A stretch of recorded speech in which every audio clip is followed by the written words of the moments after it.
Hello. Hello. It's just us. Just us girls. That's right. And Doug. Right. That's right. I have no voice. Can't talk. Hi, Doug. Hi, guys. Hi, folks in the audience.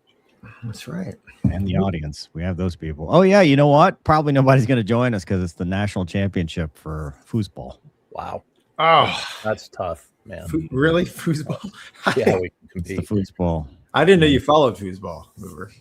Yeah, Indiana and Miami are playing tonight. Really? Foosball was a integral part of our ready room culture.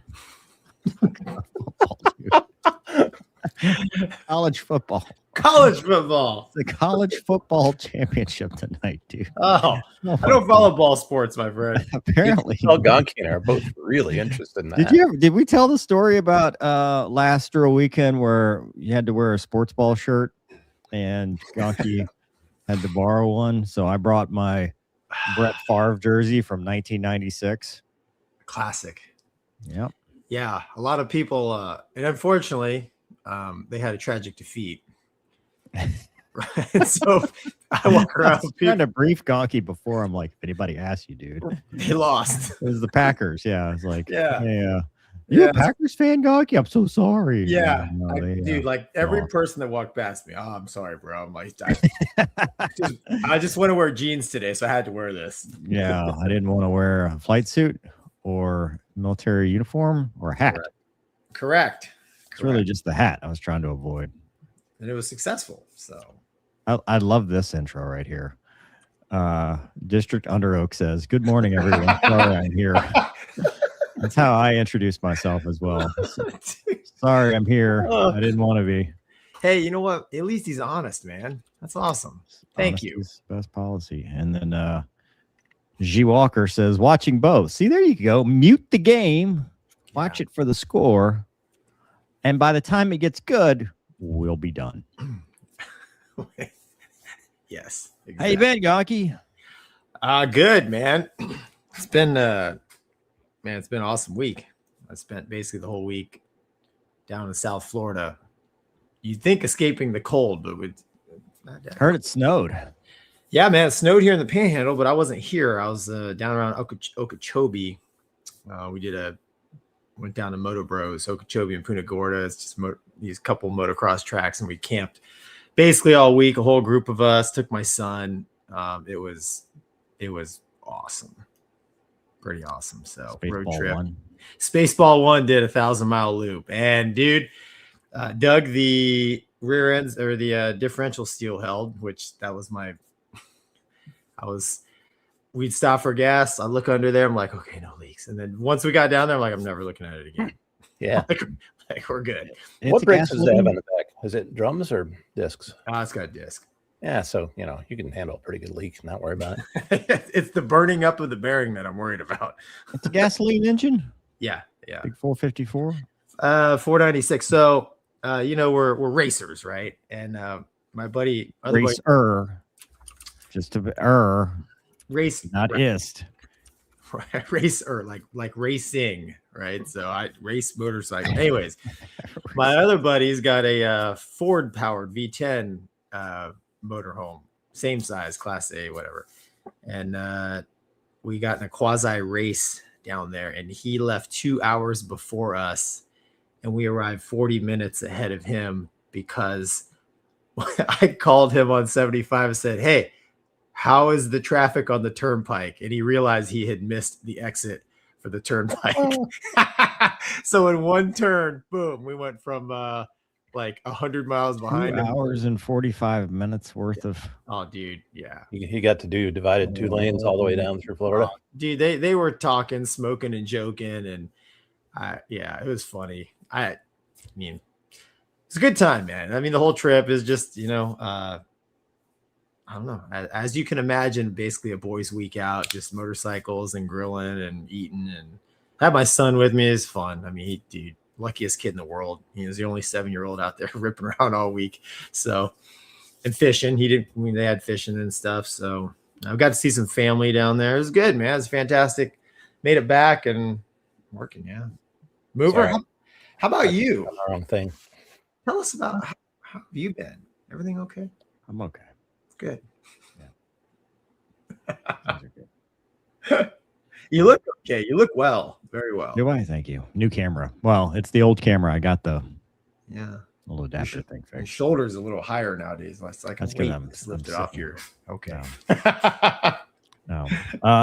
Let's see what else. We almost didn't have a show tonight. Oh, you'd have been by yourself. It'd have been a quick one. I gotta. He wouldn't That's have what been she by said. himself. That's true. Doug would be there in spirit We'd have to with the voice of God. we'd have to put some face up there for Doug. You know what would be pretty meta is if you use this picture as Doug, and then Oh, dude. you know just What happened? I'd be just talking to myself, No. man. I'm not there. yeah. Yeah. So I don't know. But thankfully there was a potential call out for law enforcement activities, and thankfully it didn't need to be done. So I think things were resolved. things were awesome. resolved at the last possible second. So Yeah. it's good, but no, man, it's good. We're here. Yeah. We're alive. Did you do anything special on your holiday? What Since it is holiday? Oh, that's right. I was wondering because I'm driving around. I'm like, why are all these kids in the street? Shouldn't they be in school? We were all playing hooky. I'm like, you kids need to get jobs or something. Why are you in the street today? And then I realized it's Martin Luther King Day, Yeah. which is a holiday. It is here in So America. Yeah. So good for them. Yeah, Do you know what he did, Gonky? I do. Okay, good. Do you know what he did?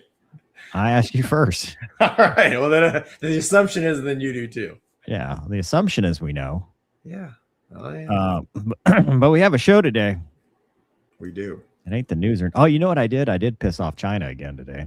Oh man. Oh, with your J35 video.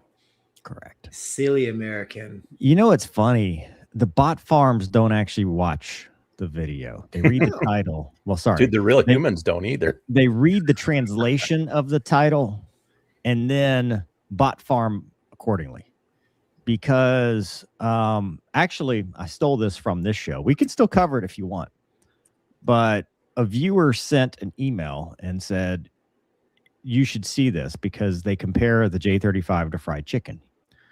And it's a pretty funny, like AI-ish video from the China Observer, which is, I guess, everybody knows is anti-China. Like that's all they do is anti-China stuff. And the premise of the video is that the J35 can only be on station for 7 minutes. Which, if you remember, did y'all have 7 minutes in heaven when you were in high school? No, Junior sir. high? You ever heard of that? I've never Okay. heard of that. No. It's a good thing. It's a good thing. 7 minutes in heaven? Yeah. Yeah. Okay. Yeah. Now I'm curious, but go on. You can Google it later.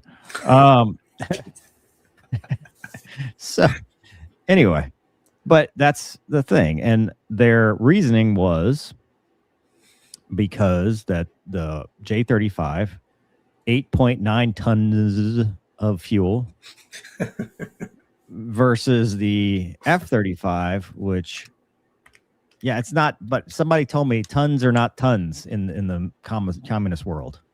Like Okay. a ton is not a ton. So you Metric can't, tons, the, math, right? the math doesn't math exactly. Gotcha. But anyway, I appreciate that you have that. So, but the reason, so they have similar fuel loadouts, but the F-35 is so much better because it's more muscular. That was one of the things it said. Muscular. Nice. Yeah, very more muscular. Nice. But also it's superior because with one engine, it burns half as much fuel as the J35 with 2 engines. Oh, is that how that works? That's apparently how it works. Okay. And when you put 2 engines on an aircraft, you don't get twice as much power as you would with 1 engine. Hmm. So the F-35 is superior. And now they're thinking they're going to put the J-20 on the carrier instead. I see some flawed science here, but The math ain't mathing. the math. Maybe it's Common Core math they're using. So I may have made a video making fun of that, but it pissed off everybody because the people who watched it are mad because I'm pro-China in this video. And the people who didn't watch it are Chinese bots who are mad because I mentioned China in this video. I'm like, you idiots. If you would just watch it, you would realize that I, for once, actually said something nice about your country. I don't know what it is, Mover. You just have a way, man. I mean, way. that's a skill. It is a skill. That's a skill to. I don't choose sides. I just make them both mad. That's right. I'm just like, if you watch my video, you're going to be mad. And then the people that were like, you've sunk to a new low. Like, sorry, sir, you don't know how low I can sink. What was the previous low? Yeah, like you've lost all credibility. They're like, you've lost all. The fact that you're even looking at this video, you lose all credibility. And I'm like, it's not how credibility works, but go on. But they're the ones who clicked on the show to watch because they expected the credibility within credibility. And I'm like, so then I got into a logical loop, because if I have no credibility and I debunk the video that was anti-China, does that mean that the video is accurate? Wow. Yeah. See what I'm saying? You're playing 4D chess with those bots. This is pretty circular here. I think you're in the phone booth with no way out. And you're running out of gas. Right? Story of my life. There's no way out of this engagement, dude. If I run out, I'm dead. In a phone booth with a knife and no opponent. That's I'm just BFMing myself. It's a 1v0. I don't know what to do, Gonky. That's the problem. Don't read the comments. That is the answer. Yeah. Eventually, dude, the comments are going to get so spammed with nonsense that I'm not going to have the ability to read the comments, because I'm going to get so far behind, and it's just going to be so much garbage that like there's no way to even look and see what the comments are. Just don't look at them. I mean, easy peasy. We can't all be sociopaths like you, Gonky. Does a sociopath just not care? Yes. Is that a bad thing? Is that bad? Sociopaths are unsocialized, so they don't recognize the rules and norms of normal society and operate as if they're above. Rules are for dumb people. I'm a smart person, so I don't need them. That kind of thing. Yeah, there he is. I don't do that. I don't do that. Oh boy, but I definitely march to the beat of my own drum. You though? There's an episode of House where he explains it really, really well. On House? House is a sociopath. Maybe I'm slightly sociopathic. I don't know, man. I don't know what it is. I mean, you're very confident. I'm just busy, man. Like, I don't know. I don't have time to be pondering what other people think, man. If you think, you're dead. I mean, yeah. See? 100%. You told me not to think. Correct. That's right. So just do. I don't know, man. I don't know. Maybe in the chat, kids, man, chime in. Little kids. Like, I wake up and I just start. It's like whack-a-mole around here, man. And I can barely stay above water. Okay. Well, listen, if we get to the mental health minute, I'll talk. I hear Doug typing. What is Doug Googling? He's perfecting the mental health minute banner. I'm resisting the urge to fight in the chat. Don't see. Well, the live show, we have to read the comment, because some people, are right here. Asked. Yeah. Pepperoncino. There you go. CVN 77 with the dog. Voicing over when you read names. Do y'all have any advice for a flight school student who may not exactly be acing it? Gonky, this is your department. Yeah, you're okay. I assume you're in a civilian flight school. It's okay to have some struggles early, or even throughout flight training. Part of becoming a good pilot is learning how to, overcome, mental blocks or just problems that you run into, right? Because, I mean, in an airplane, you can't pull over, stop, and figure things out. So I always found that the students that I taught at the RAG level, which would be I was the F-18 instructor pilot, for those that don't know. But I always found that the students that had a little bit of difficulty in their record coming up were actually the better students, because you could hit them with, a things would happen during the flight that weren't part of the script, and they could handle it. Whereas people who everything came naturally, any little road bump along the way, they didn't know what to do, which is, part of, like I said, part of being a good aviator is learning that skill of adapting and overcoming. Mover? Are you saying that I don't have good skills because I don't know how to adapt and overcome? Dude, how did you turn this into about, you are 100% a fighter pilot, all about we were saying clearly that you were never outside the 5th percentile, so that's why you had no struggle. Gonky. 95th percentile, sorry. Well, so why you had Gonky answer it. I agree with Gonky sometimes. First off, cool dog. Love it. Is a cool dog. Love it. Second, I guess context applies, right? Because it depends on where you are in your training. That we always, I mean, there was stuff that we all struggle with. We always have our one thing that's like, yeah, dude, I just want to get through this. I wish I could, even recently when I was doing flight training with Lester and trying to make a spot with an auto rotation, I struggled with that. That was a rough thing. But today, right now, landing on the damn trailer at the sheriff's office drives me up the wall. Like, it's holy crap. It's tough. It's hard stuff. And the only way to get through it is repetition. It's repetition, facing the fear head on. Don't avoid it. Whatever it is you're struggling with, keep attacking it.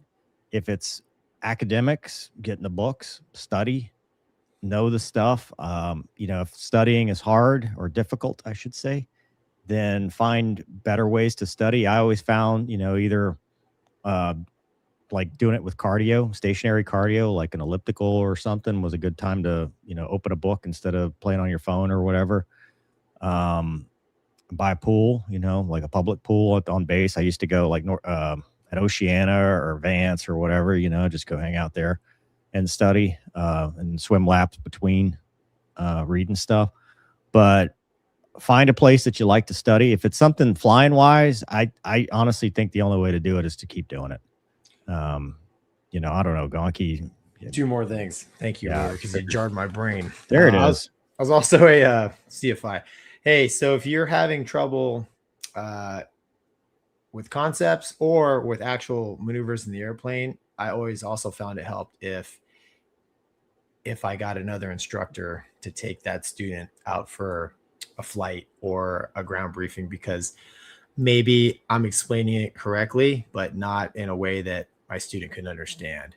So, sometimes like real common is just like in general aviation is just, the flare to land, right? The landing, right? That's the big hurdle. Sometimes students, I just couldn't quite explain the crosswind stuff, and they go out and fly with another instructor, and they share their techniques and they explain it their way, and it just clicks. So we all learn differently, so that always helps. And the other thing that really helped me out in military training, because it was a fire hose, lots of info. I would and I had a commander tell me this. He says, study for 50 minutes and then just take a 10-minute break. Don't sit there and just burn the clock and never get up. He's like, you got to get away from it. Go, have a snack, cup of coffee, walk around the block. But 50 minutes, 10 minutes. And I did that when I first started my military training, because it was a lot for me. But yeah. I also have 2 more things. I have 2 more things on this. You're getting your 5 Canadian, $1 US worth right here. Gonky, yes, please sir. Repeat your hand gesture for general aviation. General aviation? Did I do something? Did I offend people? What did I do? I don't even know. What did they do? It's not appropriate for. I know what do these hands do? Maybe we should tone down the hand gestures. So anyway, part 2 of that is chair fly.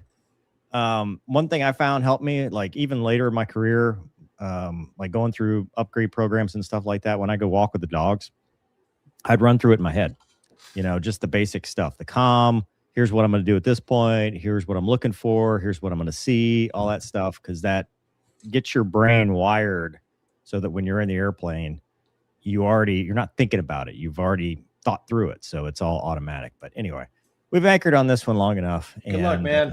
Thank you. Good luck. We appreciate your service. Renee says in Wisconsin, real temp is minus 24. No thanks. Negative ghost. Stay warm. Stay warm. Yeah, stay warm. Tom says the Just Gonky show would be like the J35, lasts a whole 7 minutes. Still a long time in my own 6.9 minutes, I would say. Yeah. RMKF1982. Hello from Ireland. Finished the Spectre and Alex Shepard books. Any more from either series planned? Yes, but farther down the road. I did. That's one thing I have done. I've written 48,000 words this year. Really? Mm-hmm. Wow, that's awesome. Yeah. In like 12 days of writing. Wow. You would be surprised when you get passionate about something. Holy cow, man. Ask Doug. I've read them all. Yeah. Oh, wow. I didn't count, though. Yeah. He just told me. Warhorse says, Mover, you're getting old. All these kids, they need to go back to school. I just want to know why they're not in school. Mover's out there making truancy arrests on a holiday. Get off my lawn, kids. Tic Tac's got my back says J35 has 2 engines. F35 has 1. Uses half as much fuel. Tic Tac has no jet engine. Has unlimited range. Wow. There's where we're messing up. Do we keep putting engines in our planes? No. Think of all the weight. Isn't that one of the conspiracy theories that airplanes don't have enough space for all the jet fuel, so they really don't run on anything? Wasn't that one of them? I thought it wasn't jet fuel. It was chemicals in the tanks. No, it's a different group of people. So you got the chemtrail people, the flat earth people, and then you got the, hey, there's nothing in these tanks, and they fly off of hopes and dreams, anti-gravity. Yeah. They're nuclear. Oh, nuclear. Crazy Pete says, your video didn't piss me off, Mover. You'll have to try harder next time. Challenge accepted. No. That's funny. Jay Walker says, and now deep thoughts with Mover. Lowered expectations. That was an SNL thing, wasn't it? Yeah. Back in the day? Yeah. With Jack Handy. That's right. Gundam Blade says, can Gonky fly the Hornet for 7 minutes without crashing? Nope, just 6.9. Yeah. Jiang Pao Prime says, do either of you ride motorcycles? If so, what bike do you have? He's gathering intel, Gonky. Go. What is firstborn name? Password. It can do no harm. Mother maiden name. Yes. Harley and Honda Valkyrie for the street, and then a Beta 300 and a KTM 125 for the dirt. That's what I ride. I do not ride motorcycles. You used to, though, right? You had one. I did for a very short time. Yeah. Like 2008 to 2010. I had an 600 Yamaha back when those were really cool. It did not survive Miami. Like, it survived. I got rid of it because I'm like, this place is going to kill me. Oh, dude, Miami? Yeah, no, I would. I was riding Homestead because it was okay in Arizona, although now I bet it's not. But Phoenix, because I used to ride from my house to the gun club, Scottsdale Gun Club. And then, that was my ride. And we'd go ride around like the mountains and stuff. Yeah, but that's awesome. Miami was a dangerous place. Yeah, I mean, I don't like riding in cities at all, period. And I wear all the gear. So it's like, at least in Arizona, even when it was hot, if you got moving, you were fine because it was dry heat. Homestead, dude. Oh, because the humidity, man.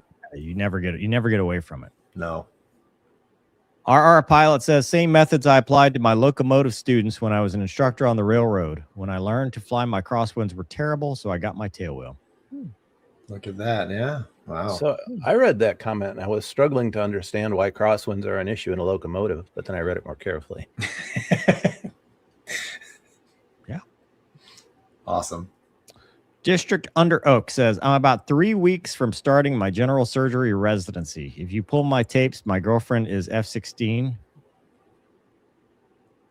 Left me. But I'll let that go.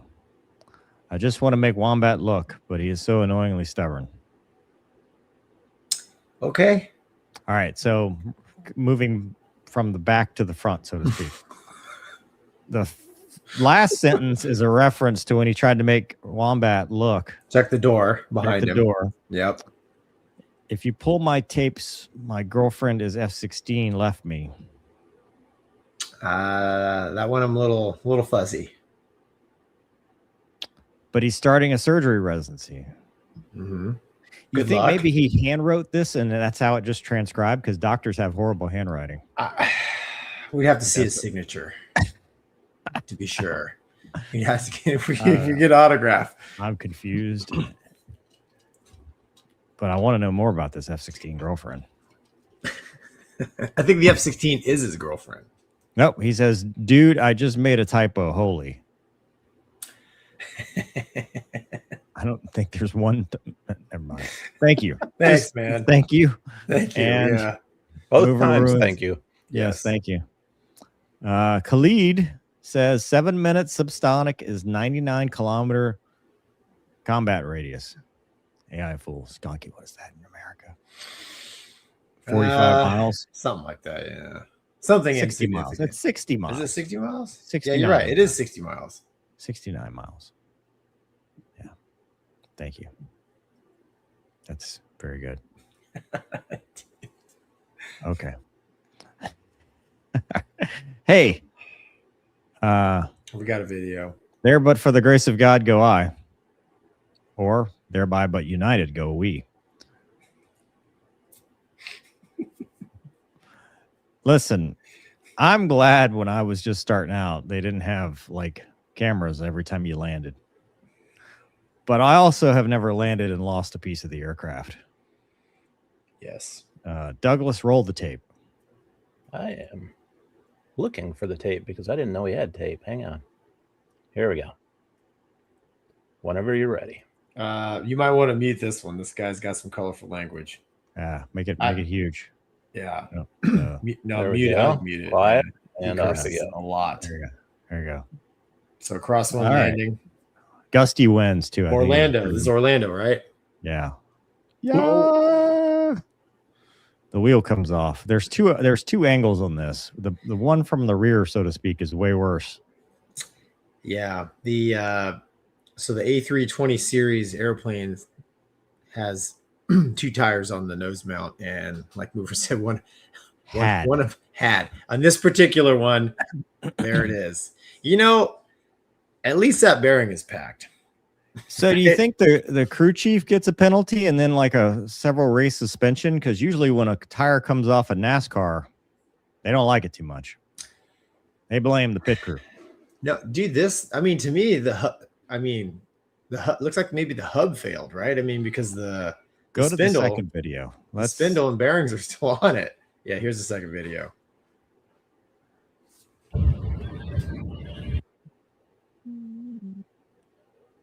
Oh man, there it goes. There it goes. Yeah. Ting, ting, ting, ting, ting, ting. So if you're the one that lands that, Gonky, Ouch. That's a hard landing. And then, man, they plant the nose. do you think it wrinkled the fuselage? Because isn't that something that happens with the Airbus? If it gets a real hard landing, it wrinkles like under the nose. Dude, I think you could wrinkle the skin on any airplane. I guess my question is, I wonder if they knew I wonder if they knew something departed the airplane, like one of the tires left the nose mount, or if they were told by tower because the other one held the airplane up and they're still tracking down the runway. I mean, clearly hard landing. Well, they stopped straight ahead and they did not continue. Yeah. I'm sure it was tough to taxi. Gonky, you're a resident Airbus pilot. Yeah. What do you do here? Your aircraft. Well, Tower probably told him, hey, something came off your airplane. And the captain was like, probably broke the nose gear. I mean, stop the airplane, right? Because you don't know if you what other damage has been done to the actual nose gear structure itself. I mean, that's a hard hit, man. Airliners aren't designed to land like that. He basically bounced off the nose gear. So, stopping straight ahead is the right call because you don't know what other stress fractures or, like I said, what other damage has been done. Go back, Doug. Like midpoint, when they touch down on the mains. So right here, right when you bounced like that, they do the whole balked landing kind of thing. Yep. You think there was any? The spoilers are already deployed, but the reversers are not out. So the spoilers deploy with the weight on wheels, but the reversers you have to do. Reversers are out. You're not going around. But you think there's any consideration to going around? I mean, yeah, we practiced that. Fast. We practiced that in the sim, and thank goodness I've never had to do it in real life. But in the sim, I mean, it's very apparent that it's like you said, a bulk landing. So I don't know. I like, to me, when I see this, just having landed the Airbus a couple times, like the nose comes down pretty aggressive. Yeah, pretty didn't have enough aggressively time to react. Yeah, that, or maybe the landing startled the pilots, and he put some forward input on the nose. I don't know. To me, it looks like an unnatural transition to the hit. The hit could have pushed him forward. Could have, yeah, exactly. If it's hard enough, though, like I said, I mean, it's if the sim is, if I felt in the airplane what I felt in the sim, it would be a natural reaction to throw them forward and go. And the thrust reversers aren't automatic, at least in the A320 and 19. That you have to actually, pull back. So, once those come back, that tells you, okay, the pilot flying has decided to continue the landing. So, yeah. But I mean, I think this kind of incident could happen in other airliners as well. I don't think it's just like an isolated Airbus. Well, it's been 3 airby, right, that we've talked about stuff with this. The A321 specific. I mean, yeah. There's nothing weird that I can think of about the flight control logic. I mean, after the airplane lands, it basically goes into ground mode. So, I don't really know why the front end came down as aggressive as it did, other than, like you said, the main's hitting hard enough to get the nose gear to slam down, or I don't know, maybe he got started a little bit, put some, I don't know, relax the stick. I don't know, or just got jolted into it. But I mean, also, root cause. I mean, I guess this will probably be investigated because it's a damage. Yeah. Damage your event. I have my own technique with landing the A320, but before I did, man, the hard landings came from basically messing up the timing of the flare. Right, bigger airplanes. I mean, you're sitting up high, and I as a newer A320 pilot, right? I mean, you're trying to get that sight picture. I just didn't have it yet, so I don't know. Maybe this is an OE flight. I don't know. Who knows? I mean, I have to see that one again. Well, but also remember, crosswind. It was windy. Correct. Right. Yeah. So you bring up a good point. So when there's a crosswind, I don't care what I'm flying. I'm not too interested in greasing it in. Right. You want to, you want to. We're done flying touchdown. Nothing crazy, but yeah, you bring up a good point, man. Crosswinds, and if it's really wet, right? I like gusty. Yeah. I mean, exactly. What I'm saying is, could have been wind shear. Maybe could have been a gusty wind event. You think the masks came down? It's hard to tell. I would say no. To me, the first landing, the initial landing, didn't seem overly hard. I mean, it was firm. But that's what happened the other time too. Was the one we reviewed last week? Was they wheelbarrowed? They hit hard on the mains and then ended up on the nose. The front, yeah. And that one. Well, CC Pounder were saying that 321 Neos are more of a beast to land compared to the other Airbuses. No idea if that's true or not. I remember the comments were talking about that. Those new Neos and the 321 have like a slightly different logic.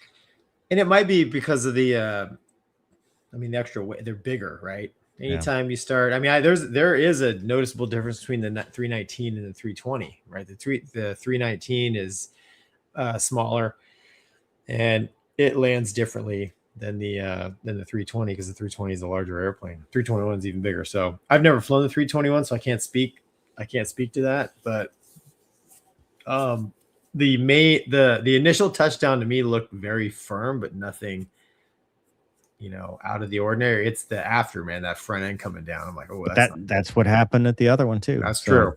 Yeah, they didn't lose a wheel though, man. They just wheelbarrowed. So no, but it caused. I mean, yeah, damage. Remember we looked at it, but yeah. All right. I don't know. Yeah. From the audience, Jay Walker, check email on the subject. Yep, we thank you. Lucky Dad Orlando, that's my hood. Yeah. Jay Walker says correct, they knew. Yep, sorry. Okay. Drop down, mask did not deploy. Well, that's good. That is good. But also less funny. I think, man, if the masks came down, you would have seen all kinds of shorts. like shorts on YouTube, like in stuff on X, right? People getting out their phones, right? Masks dangling, people screaming, that kind of stuff. Yeah. Well, any landing you can walk away from. Like you said, does that man, apply in the airline world, or is it any landing Meemaw can get out of? Like, what's the? Not just you and you're an airline guy. Any landing that attorneys don't get involved in. There you go. Oh, I bet you they will. I bet you any landing where was it not crew standards and pro standards doesn't any landing that doesn't end up on the Mover and Gonky show. Correct. Oh man, we're narcissists. Kevin says, how close was that right engine coming to hitting? Did the right main collapse as well? No, I don't think so. It did look a little wonky afterward. Gonky? Well, that's because they were missing the nose mount on that side, and maybe the crosswind, right? I mean, oh yeah, the airplane's still going, so it's still trying to weather vane. Yeah. Which can be tough. Keeping it on center line. No injuries. Unable to taxi, disabled on the runway. Yeah. So, aircraft damaged, maintenance, other. I don't know if that's a maintenance issue at that. I mean, it will be. Yeah, well, right. The after effects are a maintenance issue, but what caused it? Hard landing, probably due to crosswinds or late flare. I don't know. I've had plenty of hard landings. I mean, we all have. So, any landing you can walk away from. That's what they always say. All right. Well, moving on to Army news. Gonky, is something going on next year that we need to know about? I don't know, man. They've been fast tracking all these projects. Super fast track. IOC in 2017, and this is one of them. The Black Hawk replacement that's redefining Army aviation has been pushed up, and they miraculously want to get this thing ready for 2027. 5 years, right? Did I read that right? MV-75. I mean, they pushed it up like 5 years, right? I don't know what the end date was, but yeah, it's 5 years earlier than originally planned. I mean, that's good because we've been complaining about the procurement process. I mean, I guess this is a step in the right direction. Let's point something out. That thing is ugly. Yeah, dude. Thank you. However, the visibility looks amazing. I mean, look how much room you got to see stuff. But this looks like, I don't know. I mean, maybe it's very effective. I hope it's better than the Osprey. And that's a good point, man. I'm curious. It looks like an Osprey and a F-117 and a Black Hawk. Yeah, had a baby. And they don't know which one's the father. All of them, I guess.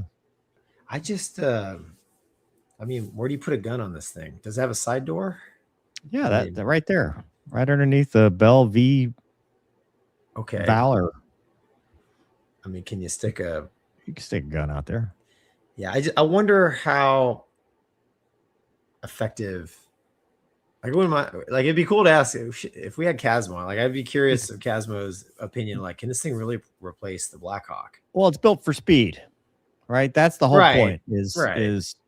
be able to infill quickly, fly like an airplane, then land in an austere environment.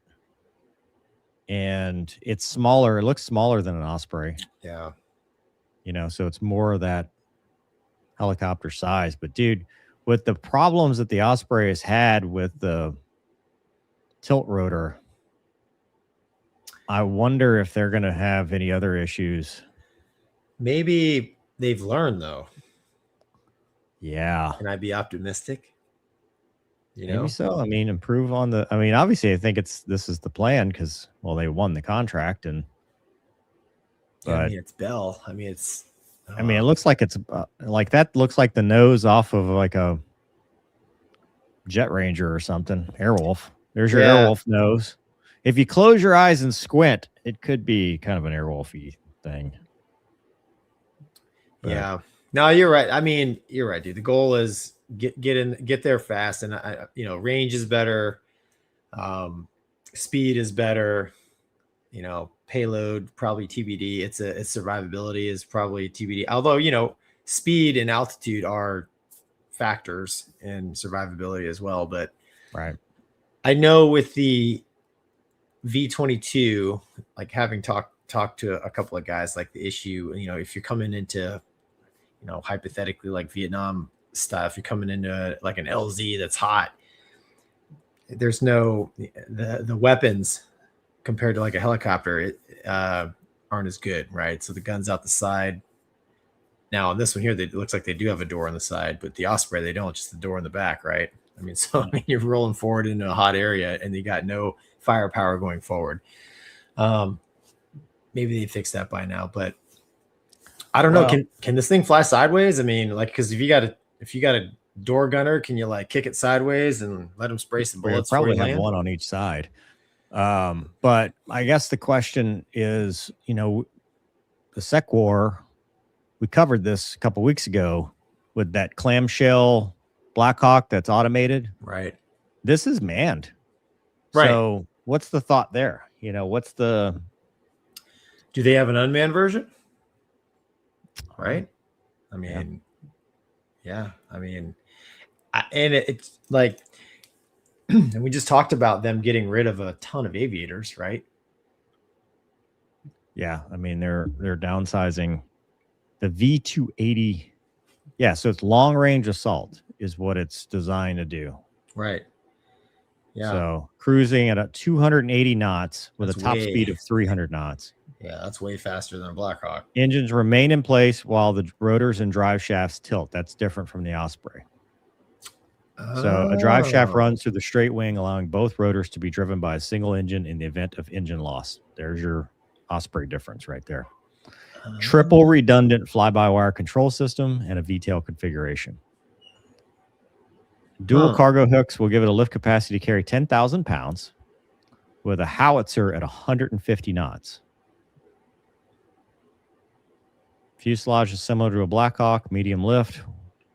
The wing is more than 7 feet from the ground, allowing soldiers to egress easily out of the 6-foot wide side doors and door gunners to have wide fields of fire.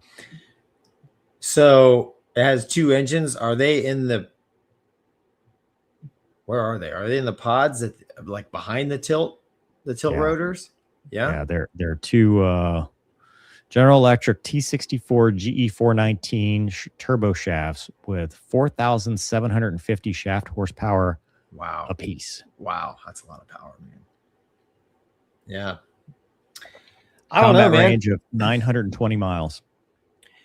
It's the second iteration of the tilt rotor design, and I just hope that they've learned from the Holy V22. crap, dude. This says the service ceiling in hover out of ground effect at 95 degrees is 20,000 feet. That is incredible. That's empty, right? I guess, yeah. But an out of ground effect hover at 20,000 feet.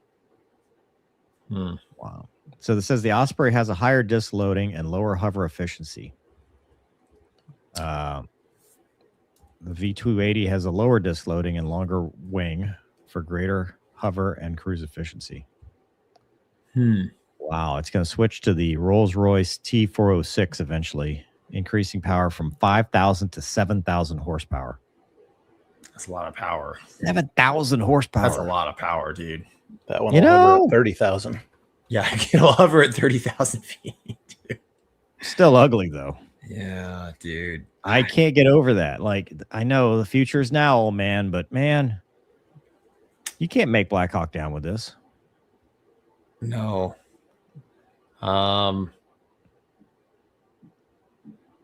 Yeah, dude. There's no Firebirds V280. They'll find another thing. I don't know. Yeah. I don't know. Hopefully they learn from the V22, man. I mean, like I'm not opposed to this. They have. No, that sounds like they fixed all the stuff that was wrong with the Osprey. But I'm sure they'll create new stuff that's wrong with it. But you know, I mean, think about it too. You know, manufacturers, Bell is probably a little bit better at this than others. Yeah. Yeah. I mean, time will tell, I guess, but I don't know, man. But Bell was part of the Osprey too. I didn't know. I thought it was just Boeing. So it's Bell Boeing. V22's been around for probably almost 20 years now. 1988 to present is what? No, that can't be right. 2007. Yeah. It first flew in 89. Right. But 2007 was the introduction. Wow, man. It's, I mean, for sure, it's going to be a more improved version. The second gen tilt rotor, man. So I don't know. Hey, it's good news that the procurement process. Yeah, they've been kicking it into gear. It might be good news unless it's bad news. Unless it's like there's going to be. Yeah, the aliens are approaching and we need everything on all hands on deck. Yes, the spaceships are maneuvering. Yeah. So, yeah. All right, enough on that. This ain't the news or nothing. No. Stone MX 893. You owe me 191 plus 20, Goofy. You owe me 191. There's dirt bikes in that picture. This is someone that knows you in real life, Gonky. I know, man. 191 is the track I normally ride at. I'm trying to figure out the plus 20. Can you do the math? Are you able to do that? Do you need your calculator? I don't understand how the math has anything to do. I don't think it's actually 191 plus 20. Is what I'm saying. This is your fan. Dude, I don't know. Thank you, though. You're the closest one to Goofy of the two of us. I don't have any G's or O's. Come find me at 191 and explain yourself. What's plus 20? It could be $50. You can be as cryptic as you want. Yeah, man. Thank you. Well, no, not if he owes him $211. Plus 20 is I mean, it could be an age. I'm way past plus 20. I don't know, man. Is there a VFA 211? No. Okay, No, man. Not. Yeah, I don't know, man. Thank you, though. Come and find me. 20 laps? Ooh, 20 or 20-minute moto. 20. Can you guys ride tandem for 20 minutes? Not really. I mean, kinda. It's not. No. Does this help or not? His calculator. Doug, keep an eye if Stone MX 893 explains himself or herself. Ooh, what if it's a herself? I'll do my best. Nah, dude. No, it's not a her. 1,000. G Walker says Comanche looks way better. This is from an Air Force guy. Yeah. Comanche is the gift that never gave. Different mission, man. All right. Heat Seeking says MV75 looks fragile. Fragile. Sikorsky's entry to the SB1 was more conventional but less performance. Yeah. You know what's cool is that Airbus racer thing because it's got the rotor, but then it's got the prop on the back. It's like, but it doesn't do 300 knots. Was it in the running? No, it's just cool. Laura B says, imagine giving someone $50 to tell them they owe you money. Maybe. I mean, he'll still net. Maybe. Yeah. We'll find out. I guess. Yeah, sure. All right. What are we talking about next? What we got next? What do you have, Doug? What is that? That's the F-35. As listed in the headlines. So, yeah, I don't know why you wrote F-35 promo, but so the 461st, they made a video about the Tech Refresh 3 and Block 4 modernization, and it's pretty cool. Played from the beginning with hugeness. Do we want it with sound? I didn't listen to it. Sure, we'll try it and see what happens. I don't think there's any music to it, man. It's just guys talking and jet noise. Yeah. I put promo just because 61st Flight Test Squadron like and its integrated test force are tasked with developing the United States Joint Strike Fighter. The challenges associated with building a one-of-a-kind fifth-generation fighter are immense. Yet this squadron is transforming sheet metal, carbon graphite, wire bundles, and circuit boards. Okay, stop it right into there. A lethal warfighting machine. I would like that helmet. Yeah, that was a nice helmet. Yeah, that one. I mean, you damage it on the canopy, it's a class like C mishap, but I still think it looks cool. Continue. Like anything the world has ever known. The aircraft you see in this hangar today will be the mainstay of the joint multinational tactical fleet for decades. Can't tow it out. The F-35 is a fledgling that has left the nest and is rapidly growing strong thanks to the devoted efforts of the airmen here who test it. The ITF has also integrated our most advanced weapons onto the F-35. I didn't realize they dropped them in a It's difficult to fathom the complexity of the science I mean, where else are you going to drop them? Real life. but the success-oriented team made it happen. Well, you got to see The how they vision fall for this out program first. is staggering when you look at it. It will strengthen the bonds to our allies and be the backbone of U.S. air combat operations for generations. And the road to achieving this vision runs directly through Edwards Air Force Base and directly through this ITF. What we do here will have a tangible and lasting effect on the safe return of our sons and daughters, the That's back during warfighters, COVID. to the mothers and fathers of our He's great wearing nation. a mask outside by herself. We do things because they're hard and then we crush it. We run into problems, we find technologies we've never Stop. tested Go before, back. and we figure out Hold a way on. to get it done. Hold And on. I don't know why they had the spacesuits in there, man. Dude, that cockpit's. I could live with that. Other than the canopy opening the wrong way. Yeah, it's Correct. And the canopy bow. But you're right. Why is the SpaceX space? Yeah, people, like I don't understand why the SpaceX people are right there. Right. When I first watched this, I'm like, is the F-35, can it go into space? It's filler. They ran out of. test before, and we figure out a way to get it done. And that's exactly what we've done on They the just F-35. needed- somebody snuck I that think in there to see if even anybody would more notice. Amazing is the incredible Some government intern industry or team TA. that has taken This that is what thing an from a F-35 PowerPoint pilot idea looks like. to something that's Yeah. nearly full operational capability. At least it's not a flanker. That's true. We strive and work in this Hold on, give it a ICF, minute. This is how we're called to serve. Each of us plays a role that we know is important. Accomplishment is not defined by breaking records or winning awards. It's defined by how we care for each other and how we stay true to our callings. Have they quit? We proved our ability to What is effectively the- test the world's most complex fighter at a pace 4 times faster than previous fighters. We fielded that life-saving auto GCAS technology 7 years earlier than planned. Auto GCAS is We formed an important. integrated test team to help unify testers across service and test perspectives. We set records for the number of weapons developed on the F-35 and completed a 3-year test campaign on timeline in support of the Secretary of Defense's top strategic priority, despite the historic War, challenges of sir. the past year. Faced with a pandemic, and despite deep divisions in our country and in our team, we unified around a common vision to protect our people and execute our mission. We were among the first at Edwards to go super back 80s. to testing in the COVID era, and despite the odds, we kept our top priority programs on timeline. Ours is a team that thrives in adversity and confronts formidable trials with the quiet confidence of a combat-proven warrior. And the inexhaustible source of our confidence is that gesture spirit.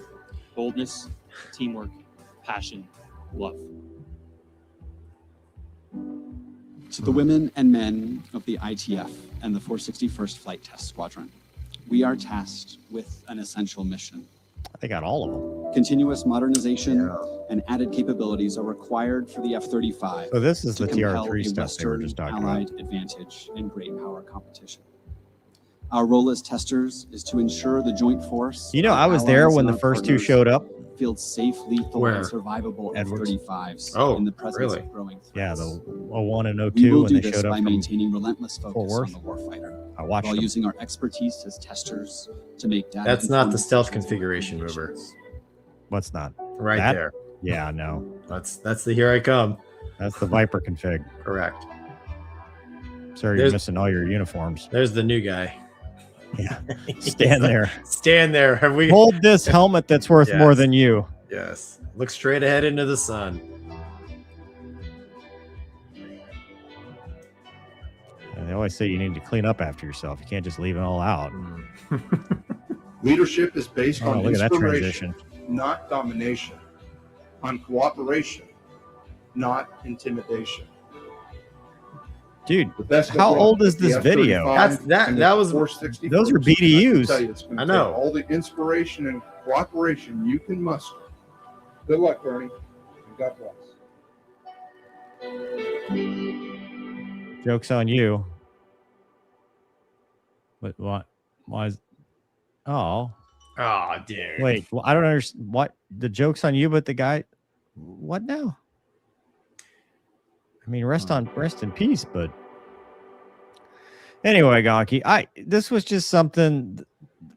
People have talked about the upgrades and stuff. It's finally moving ahead. We're finally on timeline. There was an article not too long ago that like 40-something airplanes sat because the DOW refused delivery of the aircraft because they didn't have the required software upgrades. Right. So this has been a program that has been plagued with delays and issues, and then there was engine problems and all this stuff, but it finally seems like it's moving in the right direction. What do you think? Yeah. Excuse me. I watched that video when you sent it. It's confusing because they're in there. Oh, we did all this stuff on time and record time, but as you said, man, it's well documented that really nothing about this airplane has been on time. It's been the opposite. I'm so glad we have it. It's an amazing piece of machinery. Awesome at what it does. But yeah, man, these upgrades, I mean, they need to happen, right? For the airplane to continue to develop and evolve future threats. And our TR4 is coming at some point, right? So, Yeah, I don't know. yeah, I mean, dude, there's a lot of people working hard to make this airplane, lethal today and into tomorrow. So, I think with the F-35, man, there's always going to be work to be done. What makes it special isn't the way it looks. No. Or its dogfighting performance. Or really anything physical. It's what's on the inside. And that's all the tech. And all the nerd stuff. And that's what makes that jet truly phenomenal. Yeah. As seen in Venezuela. Yeah. With the Vermont F-35s. Yeah. The software, the sensor fusion stuff, all the nerd stuff is what makes that jet. Jets that Mover and I flew had that stuff, but not nearly at that level, right? So it's the next generation of bits and pieces, not the whole thing. Correct. Yeah. Fully integrated. So I don't know. It's always fun to bag on Fat Amy, but I mean, she is a vicious beast. Battle Penguin. The Battle Penguin. Yes. Yeah. So. Yep. All right. Well, that was something. You ready to be controversial? I thought we're always controversial. I know, but you want to talk about Delta, or you want to skip that for later? Yeah, let's do that. Why not? Why not? All right. So this was sent to us. Yeah. This is anonymously. Us. Correct. Not us. It's no one we know personally. No dog in this fight. However, this was sent to us We probably ought to figure out a way to zoom that in, to crop that. You know what I mean? Can you read it? I'll get on it. Hang on. Because we could crop all the stuff at the top. Oh, yeah. Because even though that's a letter that went out, I don't know if we Yeah. want the Names. not the names, but the phone numbers and stuff. You don't want people calling this poor Hey, dude. we saw you Yeah, on we the heard Gonky you show. kind of not doing what you should do on the show. Yeah, this is the FAA. I was watching the Mover and Gonky show. Yeah. Yeah. But anyway, we got a letter. Sorry, we didn't get a letter. Sent to us. A viewer shared a concern that Delta Airlines is people are getting letters specifically about sick time. And this has been, I mean, dude, as long as I've known airline pilots and been in the airline world and been in flying, this has always been a thing, right? Because it's that fine line that I think people walk between, a chief pilot wanting their people to fly and not abuse sick, and genuinely calling out when you've got sore throats or can't clear your ears or anything like that. So this letter was sent out, and it's been sent out to some pilots, a lot of pilots from what we understand, but at least one pilot, because that's how we found out. Delta people are our greatest asset, which is why, this is the letter, which is why we invest heavily in your well-being, benefits programs, and our pay for performance culture. In addition to industry-leading compensation, Delta offers one of the most generous absence programs in the industry. We trust all employees to use these benefits responsibly and in good faith. When these programs are not used as intended, it impacts our customers, our colleagues, and Delta's overall operation. That's actually, seems fair to me. As we regularly review pilot absences, that's where it gets a little sketchy. We noticed a pattern with your attendance that does not align with Delta's reliability and operational expectations. If you are experiencing circumstances that are affecting your ability to report to work, please reach out to the Chief Pilot's Office so we can help you navigate any challenges and work toward improving reliability. Attendance challenges make it more difficult to maintain the level of service our customers expect and that your fellow employees rely on. At this time, your attendance record is being formally reviewed. Continued use of Delta's absence programs in ways that do not align with the pilot working agreement or Delta policies may lead to further action, including possible discipline. We value your contributions to Delta, committed to supporting your success. We appreciate your cooperation, your continued adherence to the pilot working agreement and Delta policies moving forward. I don't know what their pilot working agreement says on this, but I would imagine if you're sick, you can call out sick. And I'm not sure that, a pattern matching is really the right way to win friends and influence people. But Gonky, you know more about this than I do. What do you think? Well, I think, I don't fly for Delta, or I like I said, I don't have a dog in this fight. But if you do if you live in America, at least, I mean, we're in flu season, right? I mean, I just did a quick search here, and Alaska Airlines hits a new all-time record of 540 flight attendants going on sick. Carrier struggles to operate flight schedule. Frontier Airlines warns crews as sick calls surge during flu crisis, and these are all within 2 weeks. So, I mean, we're in the heart of flu season. I got kids, right? My kids' friends are getting sick. There's like a couple strains of flu going around. I think it's, personally, as a pilot, I think it's poor form that they send out a letter like this, because you're insinuating that you're insinuating that you pilots are not being professional, right? Integrity is an issue, and you would think that Delta would try to hire people with integrity, right? So, and I know they do. Obviously, I have friends that fly for them, but you have to sign paperwork before you come on duty that says you are fit to fly. So if you're not fit to fly, you don't sign the paper. I don't care if 100%. In a real airline, fit for duty is electronic, but go on. Well, at the world's greatest regional where I'm at, it is also electronic. It is, yeah, so sorry, I wasn't sure. Get this bad boy out. I wasn't sure, because you never know with you. That's correct. But go on. Correct. So, if if 100% of your pilots are sick, guess what? You've got nobody fit to fly, and you have to cancel, right? Because you start flying airplanes with sick crews, you're going to start.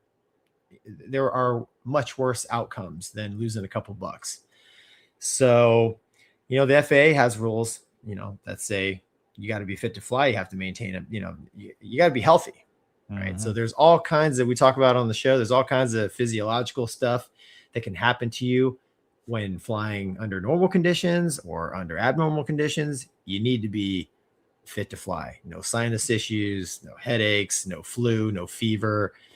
To me, like it's poor form for something like this to go out. I mean, all they're going to do is really offend the pilot group. It's like, what do you mean you're tracking my sick calls? Like it's flu season. Like what's going on? I mean, I don't know. What do you think, man? Well, so two things. There's two sides to this, right? If you look at the company side, right? If they're talking pattern matching, what's pattern matching? Well, called in sick for the Super Bowl, called in sick for Christmas, called in sick for Thanksgiving, all these holidays that suddenly you're sick for. I get that. I see that. However, if you've got kids, maybe that's when the kids are home, and that's when that's when you're coming down with these things. I mean, they're petri dishes, that you're always catching whatever I always hear about it, oh, well, I got it. The kid got it. Then the other kid got it. Then my wife got it. Then I got like that's what you always talk about. The other piece to this too is Delta, from my experience, knowing people that fly with them. First of all, if you're going to cut cost, it's probably in their green slip program and how much they pay premium and everything. I mean, you always hear these dudes making tons of money because they got passed over and all this stuff. It's like, okay, like you're playing there, and it's a valid game. They're playing a game, and it's contractual. It's perfect. I support that 100%. But what something like this causes is people get addicted to the gravy train. And so they see a letter like this and they go, well, I don't want to get in trouble. I need my, big house and all the stuff that that Delta has allowed me to have. And then they don't call in sick. Right. And they fly sick. And then they get the guy next to him sick, and he's not going to call in sick. And next thing you know, we've got sick pilots going out there, which, if you're self-medicating, you're not supposed to do. I'm not calling into question the integrity of any Delta pilot, but what I'm saying is it encourages bad behavior. I would rather, if you're sick, don't fly. We used to say that at the squadron, dude, if there's a doubt, there's no doubt. Don't go blow your sinuses out for this job. That's why we have sick. Like, don't give people sick leave if you don't expect them to take sick leave. Same thing with mill. You see companies on mill jihads where, they'll be like, well, is that really valid? Can you move that? I can't call you, but I'll have the union rep call you. Can you move that stuff? And it's like, dude, you're welcome for your freedom. Don't go barking up this tree. It's the same thing. There are certain things that are protected contractually and by law, and that's it. If you've got time to go investigate somebody's sick usage and sick abuse and stuff, then you got too much time in your hand. There's too many chief pilots in that office. You've got too much manpower, because what you should be worried about is customers and reliability of the operation. And Delta's pretty good. I'm not saying they're not, but I don't think you want to make enemies out of the people that are tasked with safe transportation from point A to point B. Yeah, I mean, Delta's, they've attracted, some of the brightest people. So like you said, man, I likewise, when I was in a squadron, don't show up sick because I don't want to get sick. Yeah. Right. I mean, so you're essentially adding fuel to the fire. If you're telling people you better not call in sick because we're watching, and they get scared and they start coming in, the problem's going to get worse. Yeah. During flu season, you're just going to spread it, right? So remember, super spreader event, right? So, and it doesn't have to be. I mean, sick does not have to be the sniffles. You can have joint injuries. You can have, sinus. I didn't sleep. I'm having sleep problems. I'm having short-term illnesses that will resolve in a time that I don't need to go on long-term disability. And you can have multiple different ones. I mean, crack a filling 1 month, get a cold the next month, hurt your knee running the next month. I mean, is that a pattern of sick abuse, or is that just this dude's just, he's unhealthy, which, by the way, being an airline pilot is an unhealthy lifestyle. 100%. It's not like we're talking, now granted, some airline pilots take very good care of themselves. I'm not saying that, but sitting for long periods of time, being up at altitude, going on layovers, being with the general public in airports and in close proximity, going on crew vans, all that stuff, you're exposed to a lot. Yeah, no, you're right, man. All the time zone changes. Yeah. Now okay. So in their defense, I think you could also argue that, yes, there are people in every company that do abuse it. But if you're trying to, if you're having a mass amount of people, I'd be willing to bet money if you took a look. Majority of those people, aren't the monthly abusers of the program. And then, like I said, man, you just do a quick search. It's like they're not the only airline that's being affected. No, dude. This winter by a lot of sick calls. You don't have to be in the airline industry, man. If you got kids in school, I had no idea I was allergic to cedar, whatever, in Dallas. Like, I go to Dallas for requal training, and within 2 days, I'm sneezing, eyes are watering. I'm like, dude, I don't have, this is not a thing for me. I'm not allergic to anything. And it progressed over time to a sinus infection, and then it cleared up and I was fine. But, sometimes just by where you are, your location, you find as you get older, you find you're allergic to stuff you had no idea. You're like, oh, well, I guess this is a new thing. And you can't self-medicate. Like, all those things that you can take are short duration. You got to do ground testing periods, or we can't take it at all. Like, there's a lot of rules that you have to abide by to be fit for duty. So I don't know. I would err on the side of give people a break. Yeah. Oh, well. Or, don't send letters and see what happens. See how it works out. See, I don't think the public wants to fly with sick pilots. No. I think they should trust their pilot. They trust their pilots with, millions of dollars of equipment, hundreds of lives. Come on. These are professionals, man. And so what, right? They call in sick. You've got reserves. That's what they're for. They'll come out. Right. That's it. That's or the it'll whole turn thing. into the premium flights, right? So yeah, what you're doing already. Right. Whatever. We're all just credit card companies with wings anyway. Right? That's They true. just make their money with the Sky Miles credit card. Yeah. Is flying even really part of it anymore? Valid. I don't know. Views are my own and don't represent anybody ever for any reason. Yeah, me too. Yeah, well, one of us can say that. CC Rider. 66 CC Rider says, my employees consider sick days time off and then come to work sick and get others infected. Yeah. Dude, I read a post the other day about a guy who was like an HR guy. And the first thing he did when he got to the company was he said, we're going to have unlimited paid time off. Really? That was what he did. And what they found was that when you do that, people don't take any time off. He got more productivity out of people than at other places, same industry, with PTO with the other place. And the reason being, and the way he explained it was, when you have PTO days, you want to use them, right? You're like, well, I got all these days. I got to use them. I got to go on these vacations or stuff. But when you don't, and it's up to you, it's like, hey, I think I'm taking next week off. Well, we got this big project. You're sure? You can go, but you sure? And if they're motivated to be within the company, and they're going to be like, yeah, maybe I'll just make it 3 days so I can come back and get this done. Like, they take less time off when it's up to them. But when they think they've got to burn it, they just burn it. I'd like to push to test this if he would come to where I work. Where's Gonky? He's on the unlimited paid time off plan. He never showed up. Yeah, I'm the one. Right? It's like everyone else is like Gonky's is in the middle of this podcast. Indeed. Okay. What companies have unlimited paid time off? Yeah. And how do I get hired now? Here's my resume. I don't even care what it is. You've just solved my retirement plan, Mover. Thank you. Yeah. Perfect.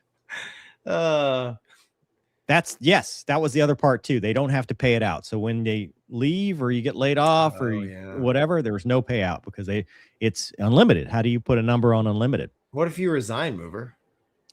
Nothing. Okay. Same. Same. G Walker says lots of us work from home. Productivity increased as a result. Yeah. Spider says I still have sinus issues for a month. I keep getting sick from a coworker, getting flu, cold flashes. So do I call out or go to work? Well, if you work for Delta Airlines, you go to work. Or else. G Walker says the letter is poorly worded, could have been written better. Also, there are bigger things in the industry to worry about. That's true. You would think. You would think that's right. You would think. One pocket slim. I don't want sick pilots. I want a sick pilots. Got to do something. I can't even believe it. I got to send you 2 carriers to top tube. Okay. As a Delta shareholder, sounds like they dumped the records in AI to flag them. I don't want my airliner in the hands of an ill pilot.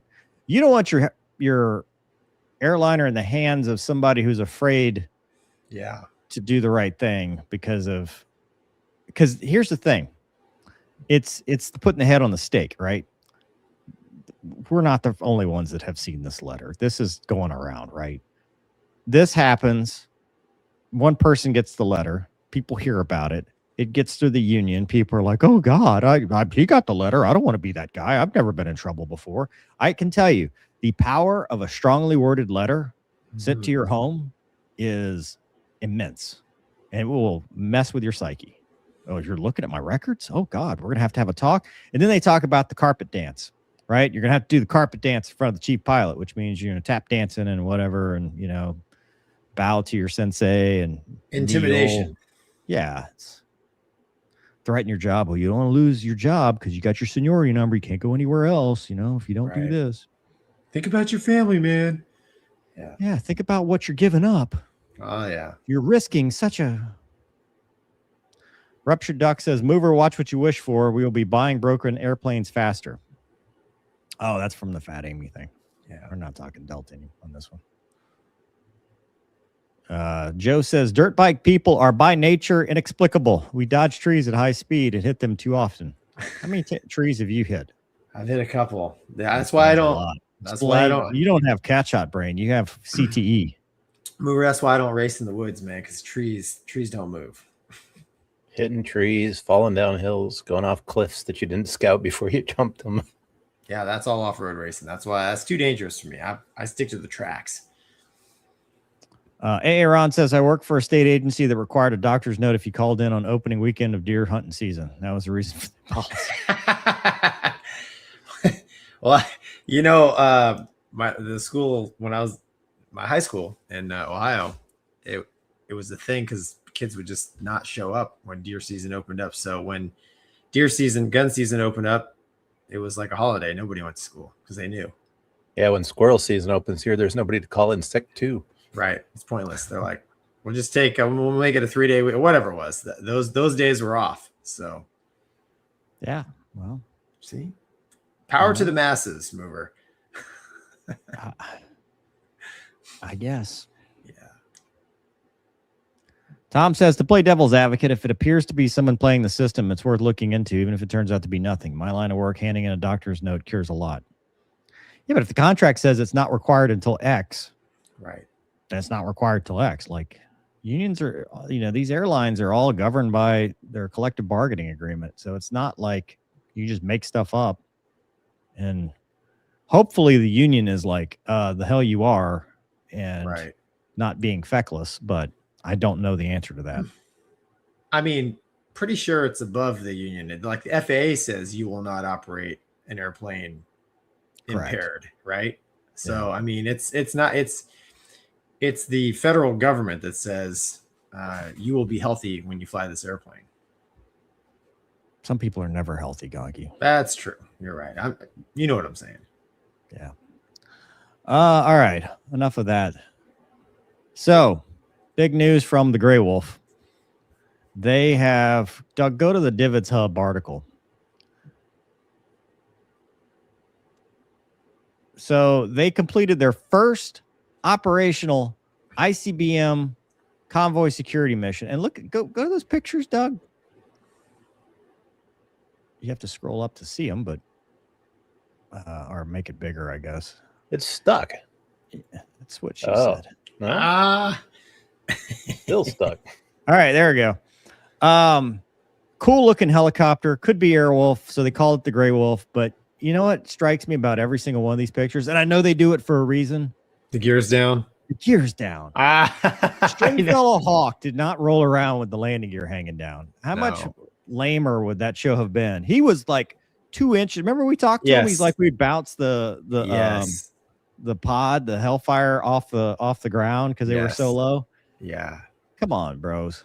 Yeah, like it's I know there's probably some nerd procedure. You got to keep the gear down at certain altitudes, but it just doesn't look right. No, I know. You know what? I was going to ask you, doesn't the thing have retractable gear? It does, but when they're in like these low environments, because of how long it takes, like if you lost an engine, you need to put it down, they leave the gear down. It's a common thing. It just doesn't like, I'll take the risk. Dude, an Airwolf, see how fast the gear goes up and down? Well, they sped up the film, but yeah. Oh, okay. Yeah. Also, you got two pilots. What's the other guy doing? Like, you be the gear guy, and I'm going to look cool in this thing. And then when it's your turn, you can look cool. No. That's the problem, dude. That's the problem. Because when you're a single seat, it's like boom, they're up right away. You make the decision, you consult yourself, you command yourself to do it, you do it. Right? When you're in a crew, it's like positive rate, gear up, gear coming up, gear coming up. We have that video. Oh, the 737. We're going to talk about that in a minute. But anyway, back to this story. Again, this is not a news organization. So if you wanted something that was actual information, you've come to the wrong place. No. But they did their first convoy mission with two MH-139s, a significant step forward in strengthening missile security operations. Allows us to continue supporting. The MH-139 replaces the Huey, and the 139 is faster. It's, it's better looking, but it's 50% faster than the Huey, can arrive on site several minutes sooner, armed and with twice as many troops on board. Also, enhanced defensive system built in to support the missile field security missions, because they bring the gun toters in the back and do nuke security with them. So it's a lot of convoy support. Like I said, UH-1N direct replacement, quick upgrades. It's funny because they removed the air conditioning and put it back in when they realized that you need air conditioning for the avionics not to overheat. So I wonder if that's considered an upgrade. It's a Boeing product, so take with that what you will. We love you, Boeing. We love you, Boeing, and we love our lives. Yes. But it's massing combat power and fast convoy support, emergency response, launch facility, recapture and recovery scenarios. Can you imagine having to recapture Minuteman site on U.S. soil? Holy crap. That's something I never thought about. That'd be a bad day for America. Yeah. But anyway, it's one of their first visible steps for the global strike mission. And they also have a reserve unit at Maxwell Air Force Base, which is what trains the brave aviators that do this mission. Gonky, your thoughts beyond the landing gear? Beyond the landing gear. I mean, it's a cool helicopter, man. I don't know as much about helicopters as you do, but I mean, it's much more than the Huey. I mean, gosh, the Huey's been around for 50, 60 years. So that's what it's supposed to look like. Yeah, exactly. So it kind of looks like a Huey and Airwolf got together one night. Air Huey Wolf. It's a Huey wolf. There's a theme emerging in this show. Right. The inbreeding He's of got something on his brain, and it's not good. no, dude, it's the design that these engineers are bringing. No, I think it's a cool helicopter. I mean, heck, you and I tried to, we tried to join that. We did. We got hired. Yes, that organization. Well, yeah, we did exactly. So not to bring up old wounds, but yeah, I mean, it's a cool helicopter, man. It would have been awesome to have gotten a chance to try to fly it. Well, you would just like last year have finally gotten to fly it. So I know. What was that? 2022 to 20? Like, there'd been a lot of Huey flying in your life. Yeah. I don't know. I'm happy to see it coming online, and it's nice to see that it's hell yeah, it's progressing, man. And they've ordered more, so I think they've increased the order since the original order. They also do VIP transport with it, VIP transport missions. So it's not just that, but that is obviously the biggest mission. I don't think it's a deployable asset. Like, I don't think they have any plans to send it downrange for anything. It's strictly just the VIP, the convoy, nuke support, all that stuff. That's mostly U.S. bases or territories.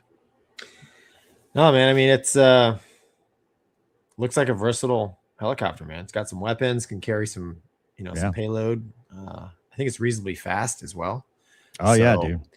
I've talked to people that have flown them, and they've talked to at least the what it's based off of, the AW139, and they've said that you have to pull it back to not overspeed it. Like, it will go. It's got the power. That's good. Yeah, this one might be slower because of the drag, all the extra stuff, and the fact that they always ride around with their gear down.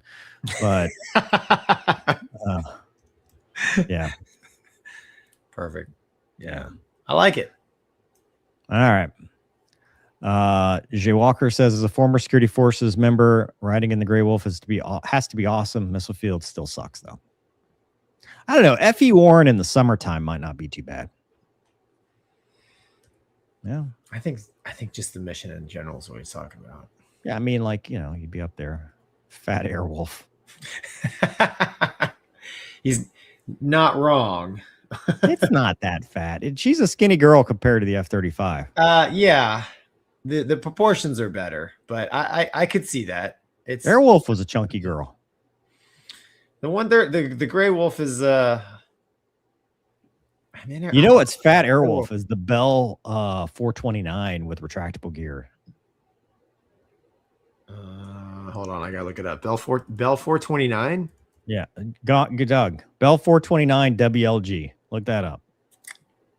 Yeah. That is a fat Airwolf. I think Airwolf looks great, dude.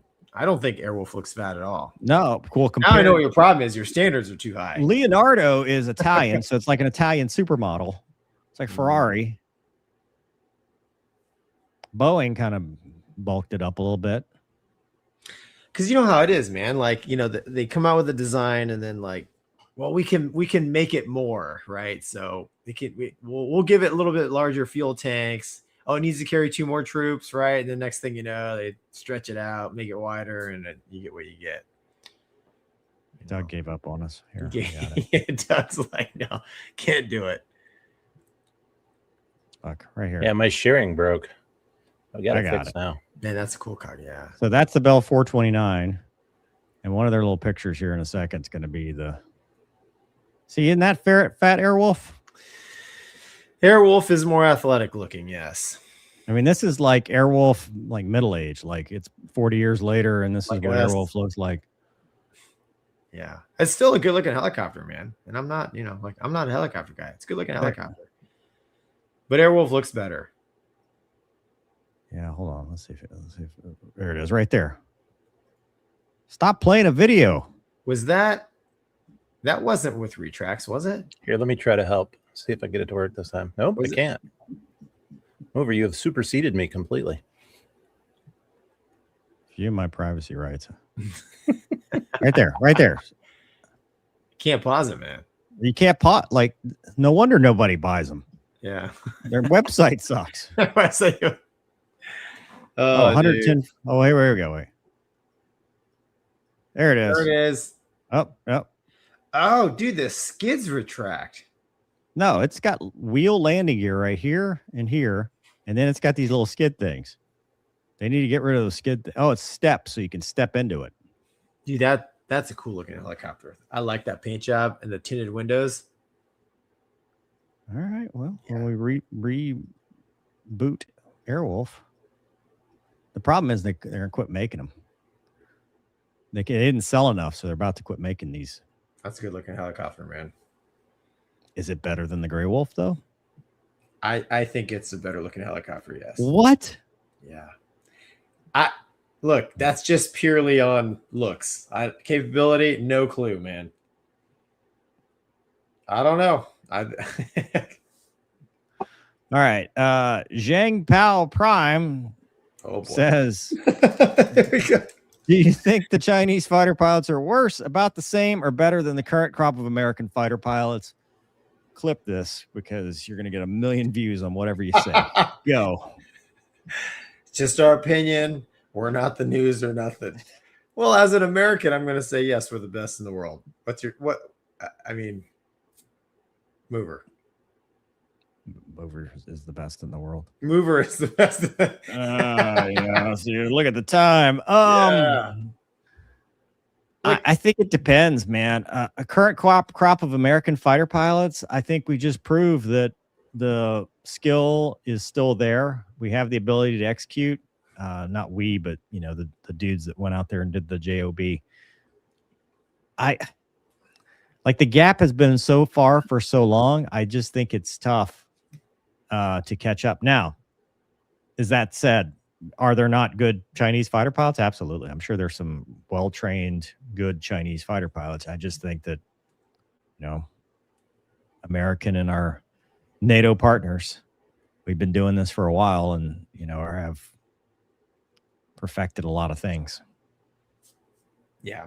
I don't know. As an American, I still say that we have the best fighter pilots, but the 20 years of moving dirt around in the Middle East, that being the focus of our military did not help, I think, the advancement of our military as a superpower.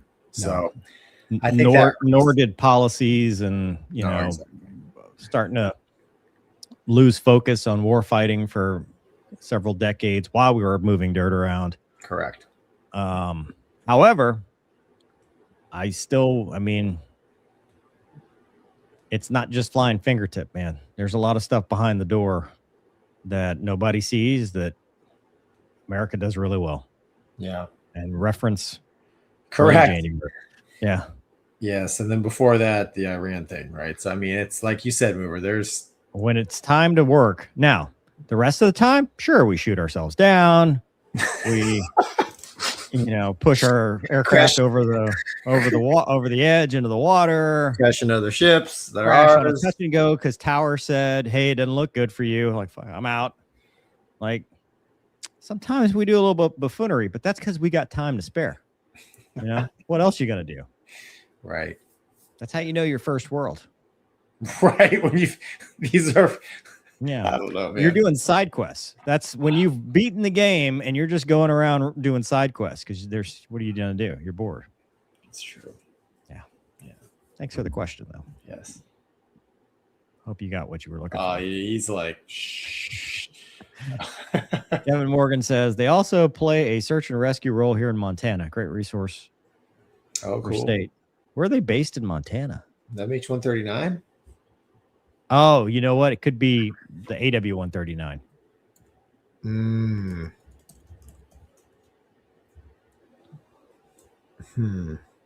What Air Force base is in Montana?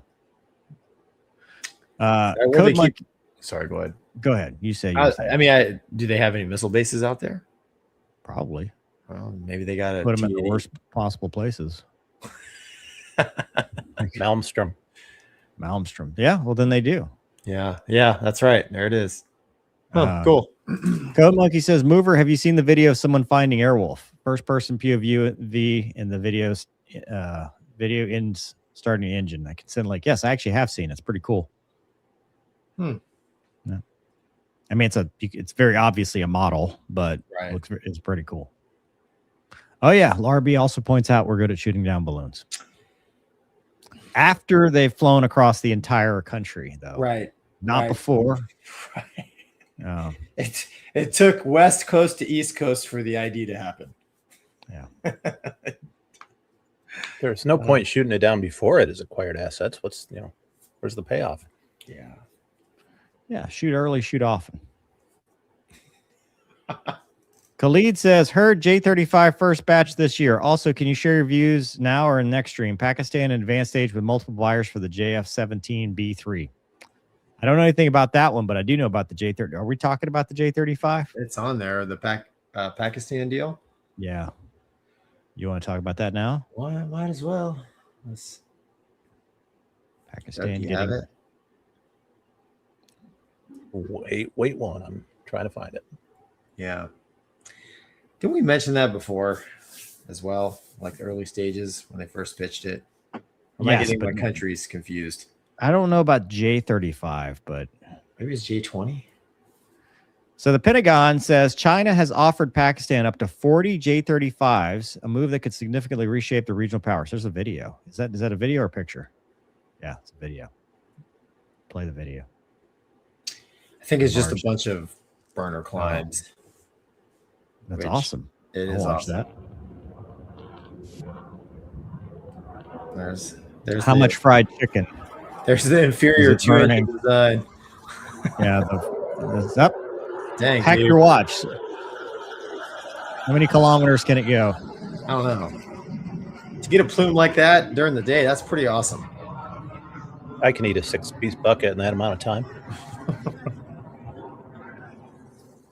Yeah, so it's just the same video over and over. Yeah. Yeah, so I think this is another. We saw this in the India, Pakistan. Was it Operation Sindoor? Was that what they called it? Yeah. The JF-17s, the PL missiles, and it's the natural progression because China has a foothold there. You know, I mean, that's their 5th gen F-35 equivalent variant. Twin engine gives them a lot of capability. 40 is not a ton, but it's not a small number. I mean, it's a pretty for their Air Force, it's a significant thing. And you would assume, just like the JF-17, it's going to come with the training, the support, all that stuff. They're going to send people over to China probably to get some initial cadre trained up and then start moving aircraft. But I just wonder what the timeline is going to be. Yeah, I mean, given the alleged success of the J-10s they operate against the Rafale, I think, right? Allegedly. I mean, I think it'd be natural for them to look at the J-35. They've had good luck with the J-10, at least per the stuff we read about. So there's no reason to believe that the relationship, at least between the two countries as far as support, technology sharing, training, all that stuff would be similar with the next generation fighter there, the J-35. So, yeah, man. I mean, I think it's kind of the natural progression of things that Pakistan wants to continue that relationship with China, which they already have. It's already been established. So, yeah. I mean, but like you said, it'd be interesting to see what the timeline is because, I mean, even within the Chinese military, that airplane is very new. I mean, they're just now getting it. It's their, by my account, it's their primary carrier 5th gen fighter, and it's just getting, I guess they call it IOC'd on their aircraft carrier. So it's still new for the Chinese as well. Would it be?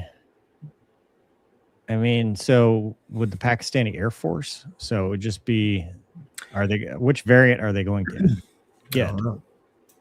I don't know. I'm pretty sure with even the ones we've seen that the Chinese are using, it's just one variant, isn't it? They're all carrier qualified or carrier capable, no matter. It's like the Hornet. Yeah, that's what I've seen. I haven't seen. And usually the telltale is the gear design, but I can't remember seeing any. Like you can tell with the F-35. I've still never seen one with the wings folded. Yeah, I actually looked for that today. You're right. I've never seen one. Never seen one with the wings folded yet. You know. So, yeah. I mean, this comes on the. I think I saw in the news as well where, in addition to, Pakistan working this deal, India. Yeah, here it is. India clears a path for 114 jet Rafale deal. So, I mean, both in that region, man, there's definitely a significant push for increasing air power. Yeah. Which, well, I mean, it's just a mutual escalation. Right. It's kind of scary though, because they've traded lead. So, I mean, obviously, I'm a big fan of peace throughout the globe. But yeah, it's interesting, man. It's interesting times, Mover. So I don't know if Pakistan's going to go through with the J-35 deal or not, but I'm with you. I'd be interested to know what the timeline is like, because that's a pretty new airplane. Well, here's one for you. India's got aircraft carriers, right? Yeah. Pakistan does not, to my knowledge. Mm-hmm. So what if China's now upgrading their aircraft carriers? What if they sold them one? Oh, yeah, that's valid. Or maybe there's a deal in the works behind the scenes. Yeah. I mean, J-35 would be a dual role, Yeah. Yeah. Yeah, I don't know. Weird. That's valid. Yeah. I don't know. But yeah, interesting questions for sure. Let's see. From Khalid, he said, nope, that's the same question. Mach says, elephant in the room with the latest Greenland issue. Do you think it's going to affect Fat Amy and our current NATO allies? A lot of them buy our gear. No. I don't either. No. Nope. Khalid says, no, Chinese have both. Actually, first one was a naval version. Pakistan's going with the J-35A. Reuters mentioned Pakistan selling the JF-17B. Okay. Okay. Well, yeah. I stand, like I said, this ain't the news or nothing. Yeah. Gonky, you want to talk about the Ukraine Mirage kill? Yeah, Doug, you got it up. It's a quick video. Unfortunately, there's still fighting going on over there. This is a video of a Mirage shooting a I can't remember the missile. Damn, look at that. Is it a Magic? Yeah. Yes. Look at that thing, dude. Off bore sight. Yeah. So that's a high off bore sight shot. Yeah. I wonder, maybe there it is. Yeah. The Magic. I wonder if we got him with a helmet. Just look down there. Bam. I mean, it's cool. But here's the question. How much does a Magic cost? Yeah. It's what kind of drone? What kind of drone was it though? I mean, there's something that, that was a big war. That was a big explosion. Yeah. I mean, some of these drones I think can be quite expensive, and some of them, like you said, are like Dollar General style, right? So yeah. I think it's they can't afford the GoPro. Obviously, getting missiles in country is probably not the easiest thing. They've been using the gun a lot. They've been using like the gun, right? Yeah. the aircraft gun and shotguns and all that stuff. But on the other hand, how much is a human life worth? Because if you don't shoot it down, they go into an apartment building. So well, and that's the other thing. I mean, you really have no way of telling what that drone is carrying. I mean, man, it could have a chemical warhead on it or something. I don't know. During wartime, it's like, dude, if it's not ours, it's coming from the bad guys, we're gonna take it out. And like you said, I mean, me personally, I'd rather shoot something expensive at it, stop it from reaching its intended destination and harming anybody. Figure it out later. even if it costs more money, the money's the money, man. Well, it's not about costing more money. It's like, hey, dude, we're out of missiles now. Or we've been burning them on drones. Yeah, that's valid too. But like you said, I mean, if that thing is headed towards, your hometown, it's like, I'll worry about the missile problem we're going to have tomorrow after I shoot this tomorrow. Right. Yeah. So, I mean, unfortunately, logistics is a huge part of winning war. The Gonky way of thinking. Oh, it's tomorrow's problem. Well, but I mean, it's not today. Yeah. I mean, you could say it's tomorrow's problem, but in my mind, it's the logical way of thinking, because you could go down the rabbit hole of let's just not shoot any missiles, because what if tomorrow no, I mean, you're right. There's a balance. It's just there is, it's, I mean, we've always talked about missile inventories and the ability to replenish those inventories, and I was he out of bullets? Yeah. Or did he need to go fast? Hey, I got to get this one because I got to do the next one. I mean, those dudes are shooting 4 or 5 drones down per sortie. Right.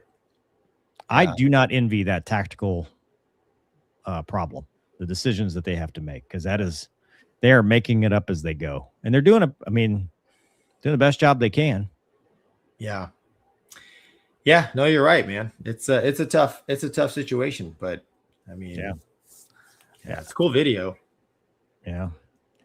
We're talking about the APIC was, I mean, that would be the more cost effective, still not, I don't know why it says my shower thoughts, but more cost effective way than the other one, than the Magic.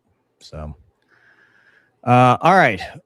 From Israel, Doug, we moved up to the CH-50. I'll give you a second to get that one going, because the 53 hauling the hauling the Black Hawk. So this is one of those, thankfully nobody got hurt.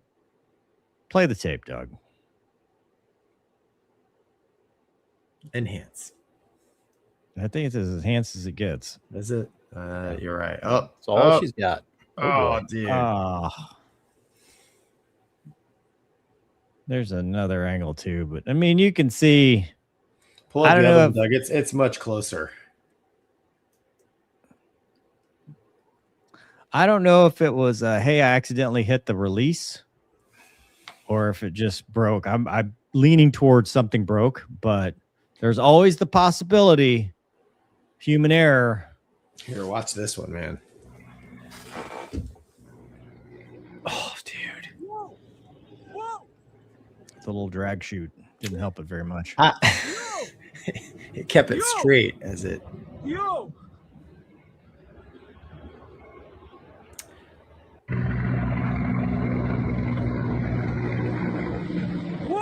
I can't see the line. So if I think I heard it break. Heard it break? He's in a turn. Maybe I didn't hear it break. I don't know, but those guys in formation behind him are like, oh. Oh yeah. I mean, I'm certain that was an accident, man. Yeah. Well, either way, it's an accident. I'm saying whether it was mechanical or switch actuation. Whoops. Yeah. I don't know. I'd be surprised if it's switch actuation, although things do happen, but they're lucky. They're lucky it didn't destroy any. Land on it. I mean, that's a building right there, right? I don't know if it's a house or what, but I just I don't think to film everything that flies over. Kudos, good on you for getting the footage, but it's like everything gets filmed now. Like people are like, oh, I need to film this. Well, how are we getting footage of everything? Well, there's a whole gaggle of helicopters, right? And I don't know, where I live, there are training helicopters flying around all over the place, have a distinctive sound. But like when a Seahawk or something large comes in, it's a different. And I'm always I don't get out my phone and film it, but I'm looking. Right. That's what I'm saying. Like people are just filming. I mean, good on them. You get footage like this, like the United thing. I'm like, I wouldn't have even thought to film a commercial airliner landing. Like, I don't need that footage on my phone. But then now it's viral, and you know, you can be rich. I mean, some people,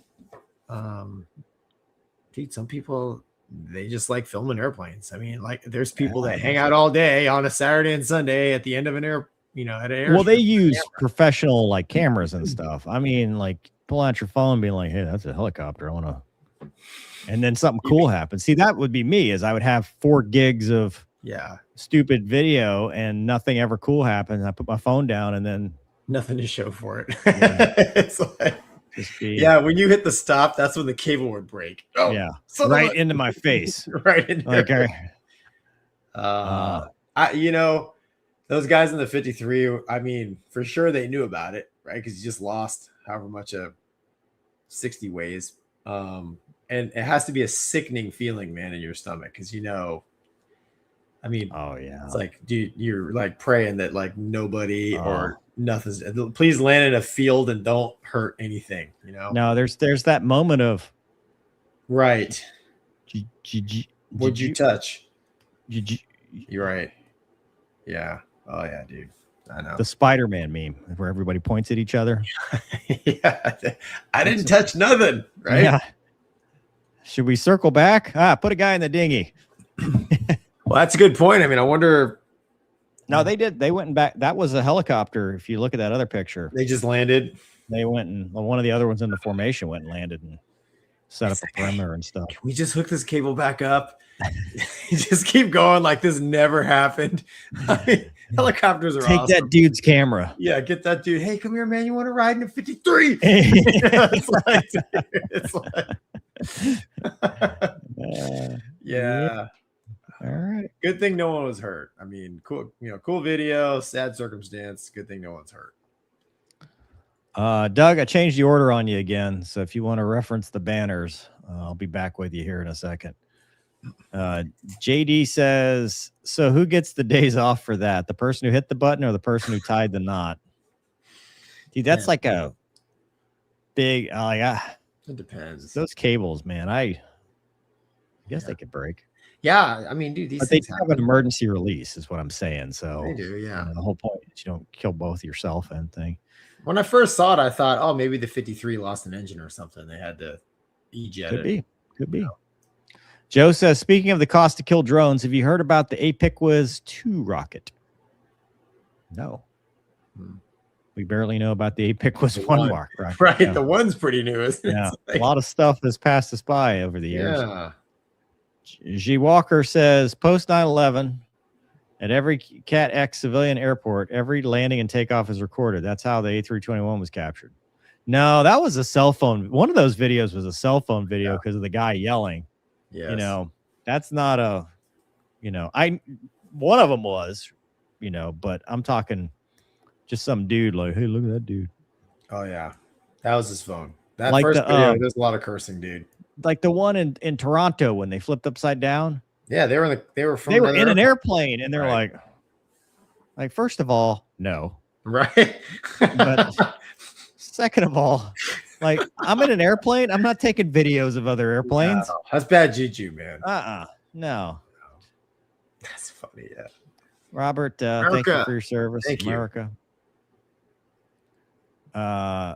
So Garius says, sometimes you hear the Viper will get you in trouble with how easily accelerates to 500 bills and lets you pull 9Gs. You actually keep that in the back of your head. Do you get used to it? Yes and yes. The F-16 will hurt you.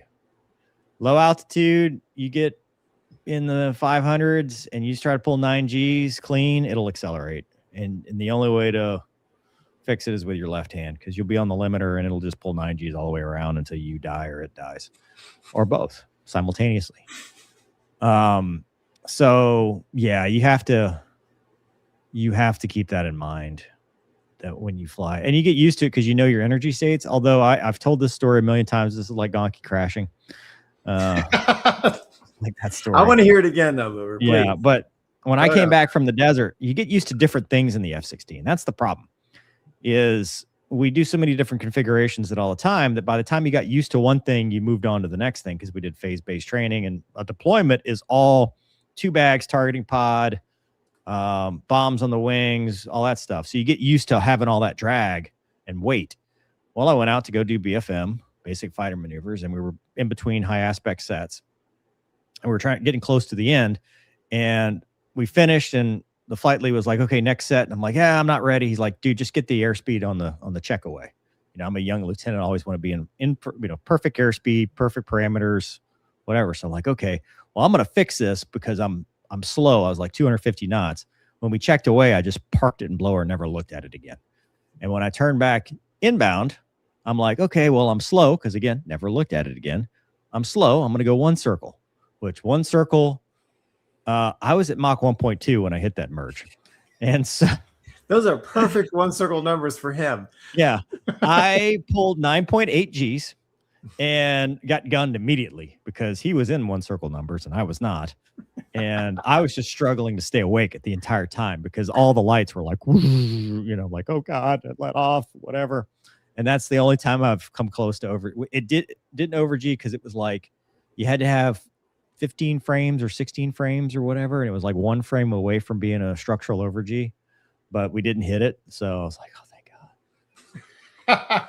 But I was so used to the cadence and the drag and how the aircraft performed with 2 bags. Going to a clean jet, obviously a lot different. So that's my story. And I've told this story like 12 times now, just like Gonky. But I love hearing it every time, Mover. I know. Puts a smile on my face. And I love that you love hearing it. Gonky McDonkey with the people's elbow. Let's see here. So, our friends up to the north. Saab has then proposed a major defense deal to Canada. 72 Gripen fighters plus 6 Global Eye airborne early warning and control aircraft, offering an alternative as Canada reevaluates its F-35. And this is just a cool video of the Gripen as it taxis by with the, is that a lightning pod? Looks like a lightning pod. Mm-hmm. That's a cool looking jet, man. I like the way the Gripen is.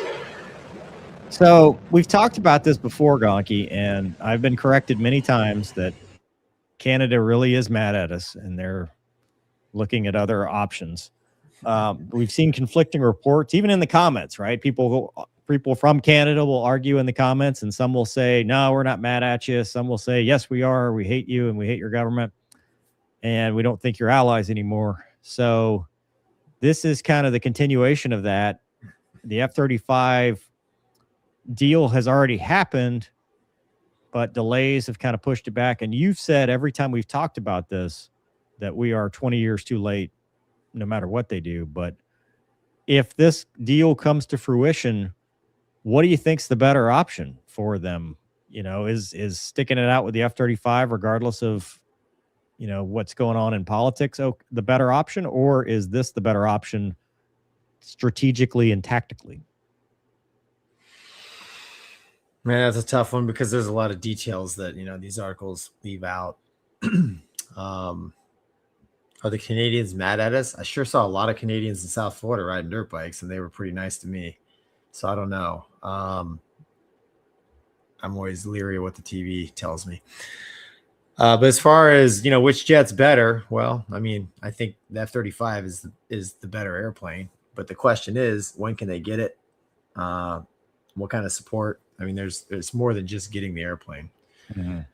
I think it's good that they are entertaining offers from other. I mean, the Gripen's, it's a NATO jet, right? It's not like they're looking at the, you know, the J-35 or something. So, you know, I think they should be looking at other options. I think they owe it to the Canadian taxpayer. They should have done this 20 years ago. But they're in the predicament they're in now because they have not been able to make a decision. So good thing about the Gripen is I think they could get it much quicker than F-35. Could they? I mean, because look at the Gripen's been, you know, you're talking, what's the biggest one in South America? Brazil, I think, is one of their biggest customers. They've been selling it to a lot of other countries. It's a factory in Linkoping. Like it's I don't know that they have the capability to produce jets that fast. Like I don't know what the timeline is. So that's a good question. Well, it says the Gripen would offer 12,000 additional jobs in Canada. Oh, because they were going to build them. They were going to build a factory in Canada. Industrial benefits SAB emphasizes 100% guaranteed offset in building Canadian aerospace capabilities. So there's that, right? Well, what's that timeline? How long does it take to build a factory, tool it, and hire people? But true. But then long term, now you have more of an autonomous operation, right? So, I mean, it's kind of give and take. In my mind, what does Canada need? Canada needs, I think, a robust multi-engine, long-range interceptor fighter now. And I've said it before, dude. They need to order the latest version of the EX. They need the EX, man. In my opinion, that's the airplane that Canada should have. 2 engines, lots of gas. It's heavy on the tech. I think it has future, upgradability. Those guys, like I said, man, I've got friends, Canadian fighter pilot friends, right? I mean, they fly in some areas. If you lose a motor in a single engine jet and you punch out, you're done.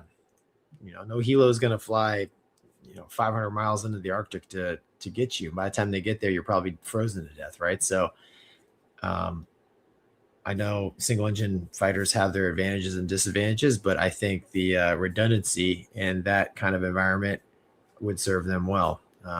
They've had the Hornet for a long time, 2 engines, and that it's proven, at least the 2 engine safety theory. So I get it. EX is an expensive airplane, and I'm sure within the Canadian Air Force, they probably have the reasons why that's not on the list. Probably one of them is, we don't like America now or whatever. But I think Super Hornet would also have been a great airplane for them. If at a minimum, they would have done it 15, 16 years ago when they first looked at it as a stopgap. That's what the U.S. Navy did. The U.S. Navy saw that the F-35 was going to be late.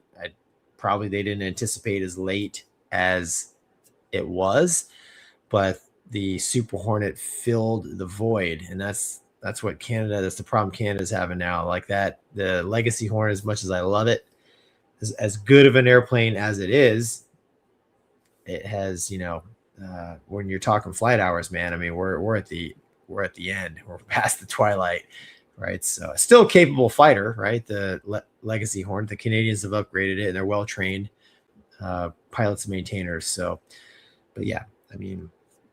I think it's good that they're looking around, man. They should. Yeah. So about the 2 engine thing, playing devil's advocate here. If you're very much anti-America, okay. What about the Rafale or the Eurofighter? Yeah. And the Rafale was won in competition. It was one of the bids back in 2005. Yeah. Like it says in 2005, a report compiled by the Canada's Department of Defense reviewing aircraft noted concerns over the Rafale's interoperability with U.S. forces. I also had been able to confirm engine during cold weather operations. So that's when they became a partner in the Joint Strike Fighter. And they've been a tier 3 partner on the F-35 since 2002. I mean, dude, that's a lot of investment as a partner. And you're already so far down that path. I don't know. I mean, Gripen's a great jet, but I think I agree with you that I don't think it fixes their short-term problem. Yeah. Yeah. It's hard. It's hard to fix this problem because it should have been dealt with 20 years ago, really. And I agree with you, man. Actually, 20 years. 2005 is when they were looking at a replacement for the Hornet. Yeah, our Canadian exchange pilot, 29, 10, 11, 12 time frame. I mean, he was evaluating the Super Hornet for Canada while he flew it, with me. So they were looking at it then. And I agree with you, man. Yeah, look at the Rafale, look at the Typhoon. Like, I mean, if it's a NATO jet with 2 engines and a little bit longer leg, capability, multi-role, they need to be looking at it because, like I said, they owe it to the Canadian taxpayer, man. I mean, they're gonna buy an airplane they're gonna be flying it probably long after we're gone. At the rate that if you look at how long they've kept the Legacy Hornet going, so because these are expensive machines, weapons that they're buying, so they should be looking at every option. And like you're alluding to, I think the speed at which they could bring it online every day that goes by becomes more important of an issue when you look at the life expectancy, maintenance man hours, and capabilities of what they're currently flying. Take some of the canceled orders for the Rafale after the Pakistan and India war. Could do that. When they were having all those issues and Dassault was like, no, it's not the jet, it's not us, and just go buy those and get them at a discount. Yeah, it's sad, man. I think we mentioned it before, but I mean, the Canadian Air Force and the Canadian people, they deserve better leadership than what we've seen in this area. Yeah, because I mean, they're literally, in my mind, it's kind of like they're grasping for straws, right? I mean, sure, we don't like America. That's why it's taken so long. Well, what about 10 years ago? 12 years ago? 20 years 20 years ago. 21 years ago. Exactly. So, yeah. Code Monkey says, as pilots, would you prefer 1 engine or 2 flying over Canada's middle of nowhere tundra with your divert a long way off? That's what you were just talking about. Yeah, 2. Yeah. Yeah. I mean, you're talking about a very vast region up there. Cold. Very cold. I'm going to trade some maneuverability for extra engine, some extra fuel, more of an interceptor, right? If it's me, but that's just me, and who am I? Yeah. See you, Jay Walker. Thanks for hey, yeah, thank you so much, man, participating. General Alex says, most Canadians don't care about the military. In my experience, not active hate. It just doesn't matter to them. That's why Saab can entice them with jobs and factories and not buying American. Okay. All right.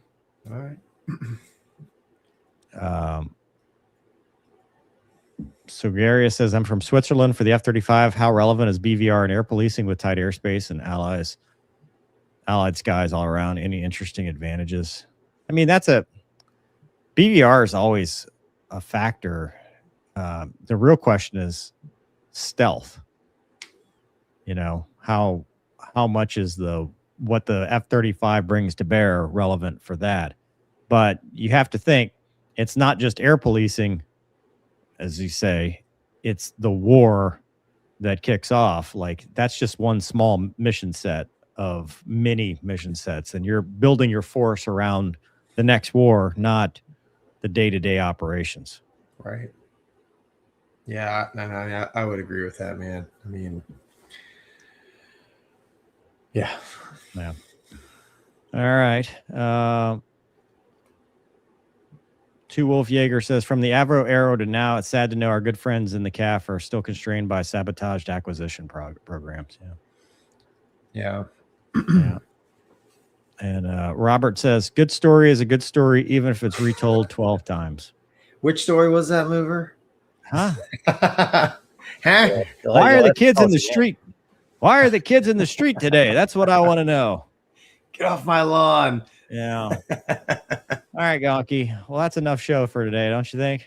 Sure. Are you sure? Are you okay? Yeah, dude. You're crabby today. I will wait. How am I crabby, man? You're like, I can tell you're tired. I'm my regular sociopath, right? Or what do you call me? Garden variety sociopath. A garden variety sociopath, man. Hold on, Doug. You got that 737 gear retract thing? That was quick. Yeah, let's do that one. That one's cool. Find it. This is how I want to retract the gear when I'm flying airliner. No, wait, that's not it. That's definitely not it. No, that's the near tail strike, which isn't every landing a near tail right. strike? I was gonna say you could argue every landing. Quick, and now we can't find it. How near? I found it. How near is near, right? Yeah. There we go. Check this out. This Make it is- big, Doug. We can watch it again. Look at this dude. You can play sound on this one. This guy used to fly Airwolf. Wow. It's Fast Jet Friday. I love it. Is that a dirt strip? No, No. just a crappy runaway. Dude, he may have had the gear up before he got weight off wheels. I was gonna say, probably on the takeoff roll, he just put the handle up and just waited for the old Yeah. wow switch to do its job. Like, I'm not telling the guy anything. I'll do it myself. 0.1 feet per minute is still positive rate, right? Toga, thrust set, gear up. Gear up. And for sure, he's following the flight directors, dude. 100%. Yeah, the flight directors usually command a level climb. A level at climb. 10 feet. Gotta admit, it looks cool though. It does look cool. That's the only way to fly. You know what, dude? This is probably a repo flight. You think, Like some maintenance. Repo. Oh, it's cargo. you think it's his last flight, or do you think that? It's gonna be. I mean, he made the show, right? Yeah. And he made the show. I think it's cool. I'm really surprised. I mean, like you said, it literally looks like it's still on the ground when it's retracting. Bravo. What is that? A 300, 500, or 500? No, that's a NG. Is it? Yeah. I think so. Yeah, look at that thing, man. See, the gears retract. Yeah, he has the gear handle up when it's the wheels are on the ground. Can you put the gear handle up in the 7.3 while it's on the ground? I mean, I know you never tried, but I don't know. I don't know either. I mean, It's not part of the allegedly checklist. We run road checklists, sir. We don't never try things like that. I'm trying to remember. Is it in the checklist to make sure the gear is down when you're doing your cockpit prep? The handle? Because I know in some airplanes I've flown Only in it the is. sim. Is it? I mean, you check it.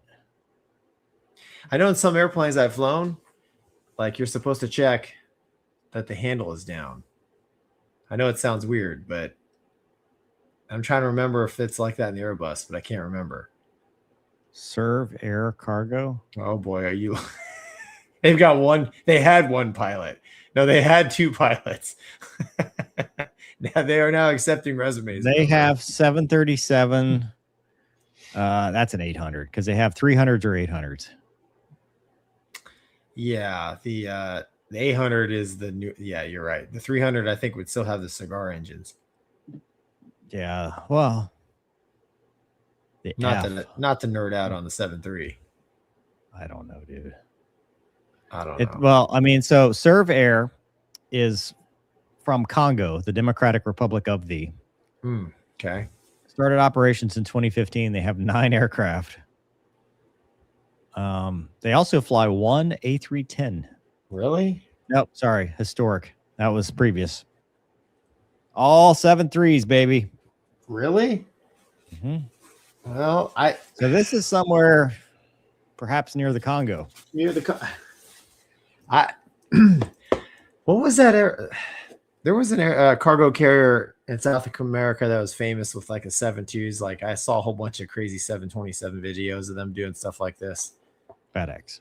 Was that FedEx, dude? Oh boy. Oh boy. Yeah. Next time we have special on.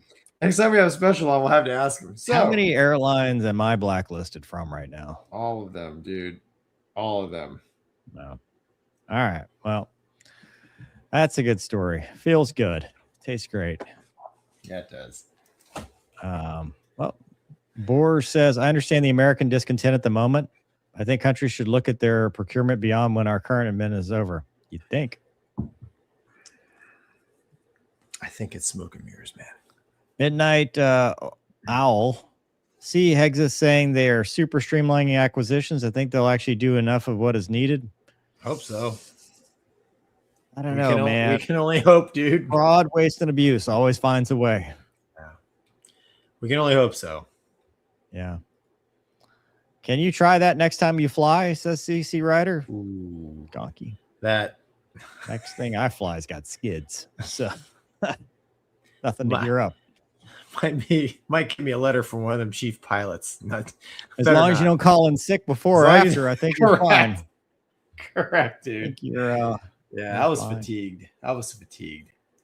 Yeah. And then so Gary says, how do you feel about control laws that protect the envelope versus feedback heavy controls that give more authority but let you screw up harder?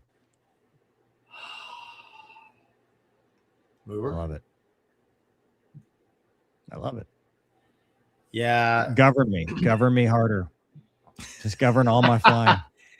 So yeah, that's funny, dude. Govern me harder while I'm flying. Well, so the Hornet and the Airbus have basically envelope protection, and what it does, it makes it very easy to fly. And in the fighter plane, it makes it very easy to fly at its limit. And I've heard this from Tomcat guys. I never experienced this. I never experienced this in the T-45 or the T-38, but you know, I've heard from Tomcat guys that you could get it to do things beyond, like, you know, the published performance and envelope, you know, like that you could never do in an airplane that has a really good fly-by-wire flight control system. So, I'm like Mover. I'm a product of the more advanced flight controls, and I found that I really enjoyed it. It's very they call it's carefree operation, basically. You know, I never really worried about footloose and fancy free. So I enjoyed it, man. I like it. Like Mover said, I like it. So but I mean, I don't know. It's your preference. You know, I saw it in the Viper versus the Hornet. The Hornet, like if you got in the slow speed and the flats and stuff, if you weren't careful, that's the end of you. You're slow, you're falling through the deck, whatever. The Viper, I just push forward on the stick and I power out everything because it's only giving me that 25 units AOA, which is not stalled. So, I mean, you could put yourself in that position, but if you were riding the limiter and you got to the max, you could just unload and it would get you everything back. So in that regard, it took a lot less finesse. But it gave you a lot less too, right? 25 units AOA, you know, all the alpha that the Hornet could get. That's why the Dos Gringos sang about it, because it was a nice thing to have. It but can be. You can get yourself in trouble, right? You cash in all your AOA, and then what do you have left? Nothing. So I don't know. Could be anything, but it's bedtime, Gonky. Is it? What? No, it's not. We got one more. Chanik says, in a commercial aircraft simulator, is there any time you can try anything for fun? No. Well, it depends. I mean, I've had, you know, at the end of events, we've had some extra time in the sim, and that's true. A lot of times that, you know, it's, hey, how about we turn off all the auto stuff and you just hand fly it just to see, right? They don't force you to do that. No, they do, but it's a script, right? Like you hand fly it via the event script, and then when we're all done with that, it's like, hey, let's just turn everything off, fly it around like a Cessna, you know, and you know, just see if you can land this thing without putting anything in the box, that kind of stuff. So just, you know, a little bit, but it's not, you know what I'm saying, but it's not like let's see if we can roll this baby, right? I've never done anything like that. I think the only thing I've ever done is hey, let's see if you can lose both engines and turn around and come back. Oh, no, that's cool. I've never got to do that. Like did you make it? Yeah. In what 7.3 or 8? 7.3. Yeah. How high? I don't remember, dude. This was 10 years ago. So that's cool. Yeah, no, All right. Now that was the last one. Who we have next week, Gonky? I don't know, man. You for sure. But as far as any other guests, I'm not sure. Are you going to be here? I hope so. Yeah. Depends on what Delta calls, and we end up with horse heads in our bed. Yes, disciplinary action by Delta for me probably next Monday, even though I don't work for them. So, this is the strong arm of Delta. Has You're going to no get limits. called into the chief pilot of Mogo Yeah. Media.